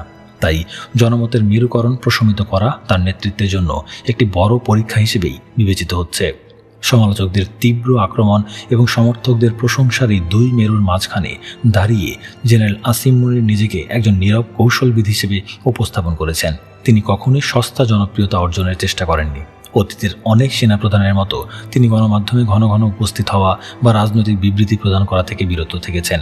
ইতিহাসবিদদের মতে তার এই প্রচার বিমুখ চরিত্র অনেক সময় সমালোচকদের বিভ্রান্ত করেছে, কিন্তু সময়ের সাথে সাথে এটি স্পষ্ট হয়েছে যে তিনি তার প্রাতিষ্ঠানিক সিদ্ধান্তের মাধ্যমেই সব সমালোচনার জবাব দিতে পছন্দ করেন। একাধিক বিশ্লেষকদের মতে পাকিস্তানের মতো একটি রাজনৈতিকভাবে বিভক্ত দেশে একজন সেনা প্রধানের জন্য সম্পূর্ণ বিতর্কমুক্ত থাকা প্রায় অসম্ভব। তবে তিনি এই বিতর্কগুলোকে রাষ্ট্রীয় নিরাপত্তার বৃহত্তর স্বার্থের সাথে আপোষ করতে দেননি, যা তাকে একজন দৃঢ়চেতা সামরিক প্রশাসক হিসেবে প্রতিষ্ঠিত করেছে। সামগ্রিকভাবে তার শাসনামলে পাকিস্তান সেনাবাহিনী জনমত এবং সমালোচনার এক নতুন বাস্তবতার মুখোমুখি হয়েছে। আন্তর্জাতিক পর্যবেক্ষকদের মতে এটি কেবল জেনারেল আসিম মুনিরের ব্যক্তিগত নেতৃত্বের চ্যালেঞ্জ নয়, বরং এটি পাকিস্তানের রাষ্ট্রীয় কাঠামো, সমাজ ব্যবস্থা এবং ডিজিটাল যুগের এক সম্মিলিত রূপান্তরের ফসল। একাধিক গবেষণায় উল্লেখ করা হয়েছে যে এই আলোচনা ও বিতর্কের মধ্যেও পাকিস্তান সেনাবাহিনী রাষ্ট্রের ভরকেন্দ্র হিসেবে তার অবস্থান ধরে রেখেছে। বিশ্লেষকদের মতে ইতিহাস তাকে তার জনপ্রিয়তা দিয়ে বিচার করবে না, বরং চরম সংকটের সময়ে তিনি রাষ্ট্রকে কতটা সুরক্ষিত রাখতে পেরেছিলেন তার উপর ভিত্তি করে বিচার করবে। আর সেই কারণেই তিনি জনমতের চেয়ে জাতীয় নিরাপত্তাকেই তার অগ্রাধিকারের শীর্ষে স্থান দিয়েছেন। অধ্যায় ৭, গুরুত্বপূর্ণ সিদ্ধান্ত, বিতর্ক এবং নিরপেক্ষ বিশ্লেষণ। পাকিস্তানের সমসাময়িক রাজনৈতিক ও সামরিক ইতিহাসে জেনারেল সৈয়দ আসিম মুনিরের শাসনামল একাধিক যুগান্তকারী সিদ্ধান্ত এবং গভীর বিতর্কের জন্ম দিয়েছে। সামরিক ইতিহাসবিদ এবং ভূ রাজনৈতিক বিশ্লেষকদের মতে একজন সেনা প্রধানের কার্যকাল মূল্যায়ন করা হয় চরম সংকটের মুহূর্তে তার গৃহীত সিদ্ধান্ত এবং সেই সিদ্ধান্তগুলোর দীর্ঘমেয়াদী রাষ্ট্রীয় প্রভাবের উপর ভিত্তি করে। দায়িত্ব গ্রহণের পর থেকে তাকে এমন কিছু জাতীয় এবং আন্তর্জাতিক সমীকরণের মুখোমুখি হতে হয়েছে যেখানে প্রতিটি পদক্ষেপই ছিল অত্যন্ত সংবেদনশীল। রাষ্ট্রীয় নিরাপত্তা, অর্থনৈতিক স্থিতিশীলতা এবং অভ্যন্তরীণ রাজনৈতিক ভারসাম্য রক্ষার ক্ষেত্রে তার গৃহীত বেশ কিছু পদক্ষেপ একদিকে যেমন ব্যাপকভাবে প্রশংসিত হয়েছে, অন্যদিকে তেমনি মানবাধিকার এবং রাজনৈতিক পরিসরে গভীর বিতর্কেরও সূত্রপাত করেছে। আন্তর্জাতিক পর্যবেক্ষকদের মতে এই সিদ্ধান্তগুলোর বস্তুনিষ্ঠ এবং নিরপেক্ষ বিশ্লেষণ ছাড়া পাকিস্তানের বর্তমান রাষ্ট্রীয় কাঠামোর গতি প্রকৃতি অনুধাবন করা সম্পূর্ণ অসম্ভব। জেনারেল আসিম মুনিরের মেয়াদের সবচেয়ে আলোচিত এবং বিতর্কিত সিদ্ধান্তগুলোর একটি হল 2023 সালের মে মাসে সংঘটিত দেশব্যাপী রাজনৈতিক অস্থিরতা এবং সামরিক স্থাপনায় হামলার পরবর্তী পদক্ষেপ। গবেষণা ও সমসাময়িক বিশ্লেষণে দেখা যায় যে উক্ত ঘটনাগুলোর পর সামরিক বাহিনী অত্যন্ত কঠোর অবস্থান গ্রহণ করে। সেনা সদরের নির্দেশনায় সামরিক স্থাপনায় হামলায় জড়িত বেসামরিক ব্যক্তিদের বিচার সামরিক আদালতে করার সিদ্ধান্ত নেওয়া হয়। রাজনৈতিক বিশ্লেষক এবং আন্তর্জাতিক মানবাধিকার সংস্থাগুলোর মতে বেসামরিক নাগরিকদের বিচার সামরিক আদালতে করা গণতান্ত্রিক রীতিনীতি এবং মানবাধিকারের সুস্পষ্ট লঙ্ঘন। তারা দাবি করেন এই ধরনের বিচার প্রক্রিয়া স্বচ্ছতার অভাব এবং মৌলিক অধিকার খর্ব হওয়ার ঝুঁকি তৈরি করে। অন্যদিকে সামরিক আইন বিশেষজ্ঞ এবং রাষ্ট্রীয় পক্ষের বিশ্লেষকদের মতে দেশের অত্যন্ত সংবেদনশীল সামরিক স্থাপনা এবং জাতীয় নিরাপত্তার প্রতীকের ওপর নজিরবিহীন হামলার ক্ষেত্রে প্রচলিত বিচার ব্যবস্থার ধীরগতি এবং সীমাবদ্ধতা কার্যকর প্রতিরোধ করতে ব্যর্থ হয়েছিল। তাদের মতে রাষ্ট্রের অস্তিত্ব রক্ষার স্বার্থে এবং ভবিষ্যতে এই ধরনের নৈরাজ্য ঠেকাতে আর্মি অ্যাক্ট বা সামরিক আইনের প্রয়োগ একটি বৈধ এবং সময়োপযোগী সিদ্ধান্ত ছিল। এই বিতর্কটি পাকিস্তানের বিচার বিভাগ এবং সামরিক কাঠামোর মধ্যে এক দীর্ঘস্থায়ী আলোচনার জন্ম দিয়েছে। তার গৃহীত আরেকটি অত্যন্ত তাৎপর্যপূর্ণ এবং কৌশলগত সিদ্ধান্ত ছিল পাকিস্তান থেকে অবৈধ এবং অনিবন্ধিত বিদেশি নাগরিকদের, বিশেষ করে আফগান শরণার্থীদের নিজ দেশে ফেরত পাঠানোর উদ্যোগ। একাধিক গবেষণায় উল্লেখ করা হয়েছে যে এই সিদ্ধান্তটি কেবল একটি প্রশাসনিক পদক্ষেপ ছিল না, বরং এর পেছনে ছিল গভীর নিরাপত্তা এবং ভূকৌশলগত বিবেচনা। আন্তর্জাতিক পর্যবেক্ষকদের মতে আফগানিস্তানে তালেবান সরকারের পুনরায় ক্ষমতায় আসার পর পাকিস্তানের সন্ত্রাসী হামলা উদ্বেগজনক হারে বৃদ্ধি পেয়েছিল। সামরিক গোয়েন্দা সংস্থাগুলোর তথ্যের ভিত্তিতে সেনা সদর এই সিদ্ধান্তে উপনীত হয় যে অবৈধ অভিবাসীদের একাংশ সন্ত্রাসী গোষ্ঠীগুলোকে আশ্রয় এবং লজিস্টিক সহায়তা প্রদান করছে। এই প্রত্যাবাসন প্রক্রিয়া আন্তর্জাতিক অঙ্গনে, বিশেষ করে জাতিসংঘ এবং বিভিন্ন মানবাধিকার সংগঠনের তীব্র সমালোচনার মুখে পড়ে। তারা এই প্রক্রিয়াকে মানবিক সংকট হিসেবে আখ্যায়িত করে। কিন্তু জেনারেল আসিম মুনির এবং রাষ্ট্রীয় নীতি নির্ধারকদের মতে পাকিস্তানের জাতীয় নিরাপত্তা এবং অর্থনৈতিক সক্ষমতা আর কোনোভাবেই লাখ লাখ অবৈধ অভিবাসীর ভার বহন করতে প্রস্তুত ছিল না। সমসাময়িক ইতিহাসবিদের মতে এই ধরনের একটি কঠোর সিদ্ধান্ত বাস্তবায়নের জন্য যে প্রাতিষ্ঠানিক দৃঢ়তার প্রয়োজন ছিল তা সেনাপ্রধানের পূর্ণ সমর্থন ছাড়া কখনোই সম্ভব হতো না। জাতীয় অর্থনীতির পুনর্গঠনে স্পেশাল ইনভেস্টমেন্ট ফ্যাসিলিটেশন কাউন্সিল বা SIFC গঠনের মাধ্যমে সেনাবাহিনীর সরাসরি সম্পৃক্ত হওয়ার সিদ্ধান্তটিও ব্যাপক বিশ্লেষণ এবং বিতর্কের দাবি রাখে। অর্থনীতিবিদ এবং রাজনৈতিক পর্যবেক্ষকদের মতে একটি গণতান্ত্রিক রাষ্ট্র ব্যবস্থায় অর্থনৈতিক নীতি নির্ধারণ সম্পূর্ণভাবে বেসামরিক সরকারের এখতিয়ারভুক্ত হওয়া উচিত। একাধিক গবেষণায় বলা হয়েছে অর্থনীতিতে সামরিক বাহিনীর এই প্রাতিষ্ঠানিক প্রচ্ছায়া দীর্ঘমেয়াদী বেসামরিক প্রতিষ্ঠানগুলোর নিজস্ব সক্ষমতা বিকাশের পথে অন্তরায় হতে পারে। এর ফলে অর্থনৈতিক সিদ্ধান্তে স্বচ্ছতা এবং জবাবদিহিতার ঘাটতি তৈরি হওয়ার আশঙ্কা থাকে। তবে বিপরীত দৃষ্টিকোণ থেকে সমসাময়িক বিশ্লেষকদের মতে পাকিস্তানের অর্থনীতি যখন খাদের কিনারে এসে দাঁড়িয়েছিল এবং আন্তর্জাতিক ঋণদাতারা আস্থা হারিয়ে ফেলেছিল, তখন সামরিক বাহিনীর এই গ্যারান্টার বা জামিনদার হিসেবে আবির্ভূত হওয়া অপরিহার্য ছিল। আন্তর্জাতিক পর্যবেক্ষকদের মতে মধ্যপ্রাচ্যের দেশগুলো পাকিস্তানের আমলাতান্ত্রিক জটিলতায় বিনিয়োগ করতে দ্বিধাগ্রস্ত ছিল। সেনা সদরের প্রত্যক্ষ হস্তক্ষেপে এই প্রক্রিয়া দ্রুততর হয়। নিরপেক্ষ বিশ্লেষকদের মতে এটি হয়তো আদর্শ গণতান্ত্রিক চর্চা নয়, কিন্তু পাকিস্তানের চরম বাস্তবতায় এটি ছিল টিকে থাকার জন্য এক বাস্তবসম্মত এবং কার্যকর কৌশলগত সিদ্ধান্ত। অভ্যন্তরীণ সন্ত্রাসবাদ দমনের ক্ষেত্রে জেনারেল আসিম মুনিরের কৌশলগত সিদ্ধান্তগুলো সামরিক মহলে অত্যন্ত গুরুত্বপূর্ণ হিসেবে বিবেচিত হয়। গবেষণা ও সমসাময়িক বিশ্লেষণে দেখা যায় যে তিনি প্রচলিত বৃহদাকার সামরিক অভিযানের বদলে সম্পূর্ণভাবে গোয়েন্দা তথ্যভিত্তিক অভিযান বা ইন্টেলিজেন্স বেসড অপারেশনের উপর জোর দেন। একজন সাবেক গোয়েন্দা প্রধান হিসেবে তিনি খুব ভালোভাবে বুঝতে পেরেছিলেন যে আধুনিক সন্ত্রাসবাদ দমনে পেশি শক্তির চেয়ে নিখুঁত তথ্য অনেক বেশি কার্যকর। খাইবার পাখতুনখোয়া এবং বেলুচিস্তানে তিনি এই ধরনের সুনির্দিষ্ট অভিযানের নির্দেশ দেন, যা সাধারণ মানুষের ক্ষয়ক্ষতি কমিয়ে সন্ত্রাসীদের নেটওয়ার্ক ধ্বংস করতে সহায়তা করেছে। এই সিদ্ধান্তটি সামরিক বাহিনীর অপারেশনাল সক্ষমতার দিক থেকে অত্যন্ত ইতিবাচক হলেও বেলুচিস্তান অঞ্চলে দীর্ঘস্থায়ী রাজনৈতিক সমাধানের অভাব এবং কেবল সামরিক শক্তির উপর নির্ভরতা নতুন করে ক্ষোভের জন্ম দিয়েছে। নিরপেক্ষ বিশ্লেষকরা মনে করেন সামরিক সফলতার পাশাপাশি রাজনৈতিক আলোচনার পথ উন্মুক্ত না রাখলে এই সমস্যাটির স্থায়ী সমাধান সম্ভব নয়। সামরিক বাহিনীর অভ্যন্তরীণ শৃঙ্খলা এবং চেইন অফ কমান্ড বা আদেশের ধারাবাহিকতা বজায় রাখার ক্ষেত্রেও তিনি বেশ কিছু কঠোর সিদ্ধান্ত গ্রহণ করেন। সমসাময়িক ইতিহাসবিদদের মতে মে মাসের রাজনৈতিক অস্থিরতার পর সামরিক বাহিনীর ভেতরেও এক ধরনের আদর্শিক বিভ্রান্তি তৈরি হওয়ার আশঙ্কা দেখা দিয়েছিল। একাধিক গবেষণায় উল্লেখ করা হয়েছে যে জেনারেল আসিম মুনির অত্যন্ত দ্রুততার সাথে এবং সম্পূর্ণ প্রথাগত নিয়মে অভ্যন্তরীণ তদন্ত প্রক্রিয়ার মাধ্যমে শৃঙ্খলা ফিরিয়ে আনেন।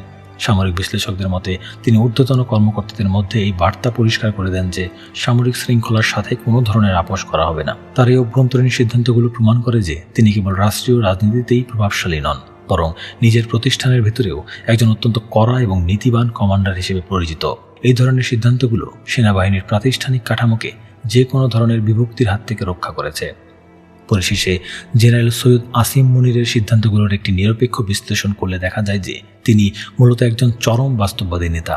একাধিক গবেষণায় বলা হয়েছে তার সিদ্ধান্তগুলো আবেগ বা সস্তা জনপ্রিয়তা দ্বারা প্রভাবিত নয়, বরং সুনির্দিষ্ট কৌশলগত হিসাব নিকাশের উপর নির্ভরশীল।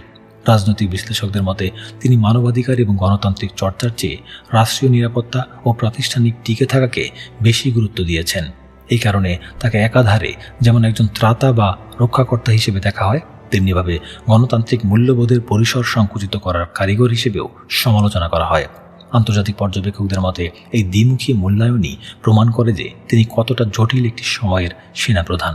তার সিদ্ধান্তগুলো হয়তো সাময়িকভাবে রাষ্ট্রকে ধ্বংসের হাত থেকে রক্ষা করেছে, কিন্তু দীর্ঘমেয়াদে এই পদক্ষেপগুলো পাকিস্তানের সামাজিক ও রাজনৈতিক মনস্তত্ত্বে কী ধরনের স্থায়ী প্রভাব ফেলবে তা নিয়ে বিতর্ক এবং বিশ্লেষণ চলতেই থাকবে।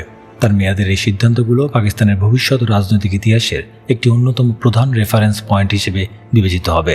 পরিশেষে এই প্রামাণ্যচিত্রের প্রতিটি অধ্যায় বিশ্লেষণ করলে এটি অত্যন্ত স্পষ্টভাবে প্রতীয়মান হয় যে জেনারেল আসিম মুনিরের সামরিক জীবন কোনো আকস্মিক উত্থানের গল্প নয়। এটি দশকের পর দশক ধরে তিল তিল করে গড়ে ওঠা এক নিরবচ্ছিন্ন শৃঙ্খলার বাস্তব প্রতিফলন। সমসাময়িক ইতিহাসবিদ এবং সামরিক বিশ্লেষকদের মতে একজন সাধারণ পদাতিক কর্মকর্তা থেকে শুরু করে গোয়েন্দা কাঠামোর সর্বোচ্চ শিখর পেরিয়ে রাষ্ট্রীয় ক্ষমতার মূল ভর কেন্দ্রে পৌঁছানোর এই যাত্রা অত্যন্ত শিক্ষণীয়। আন্তর্জাতিক পর্যবেক্ষকদের মতে পাকিস্তান নামক রাষ্ট্রটির ভূ রাজনৈতিক গুরুত্ব যতদিন বিদ্যমান থাকবে ততদিন এই রাষ্ট্র পরিচালনায় সামরিক বাহিনীর অপরিহার্যতা কোনো না কোনো রূপে বজায় থাকবে। একাধিক গবেষণায় শেষ পর্যন্ত এই উপসংহারেই পৌঁছানো হয়েছে যে জেনারেল সৈয়দ আসিম মুনির আহমদ শাহ সেই অপরিহার্যতারই একজন অত্যন্ত যোগ্য, কুশলী এবং বাস্তববাদী প্রতিনিধি।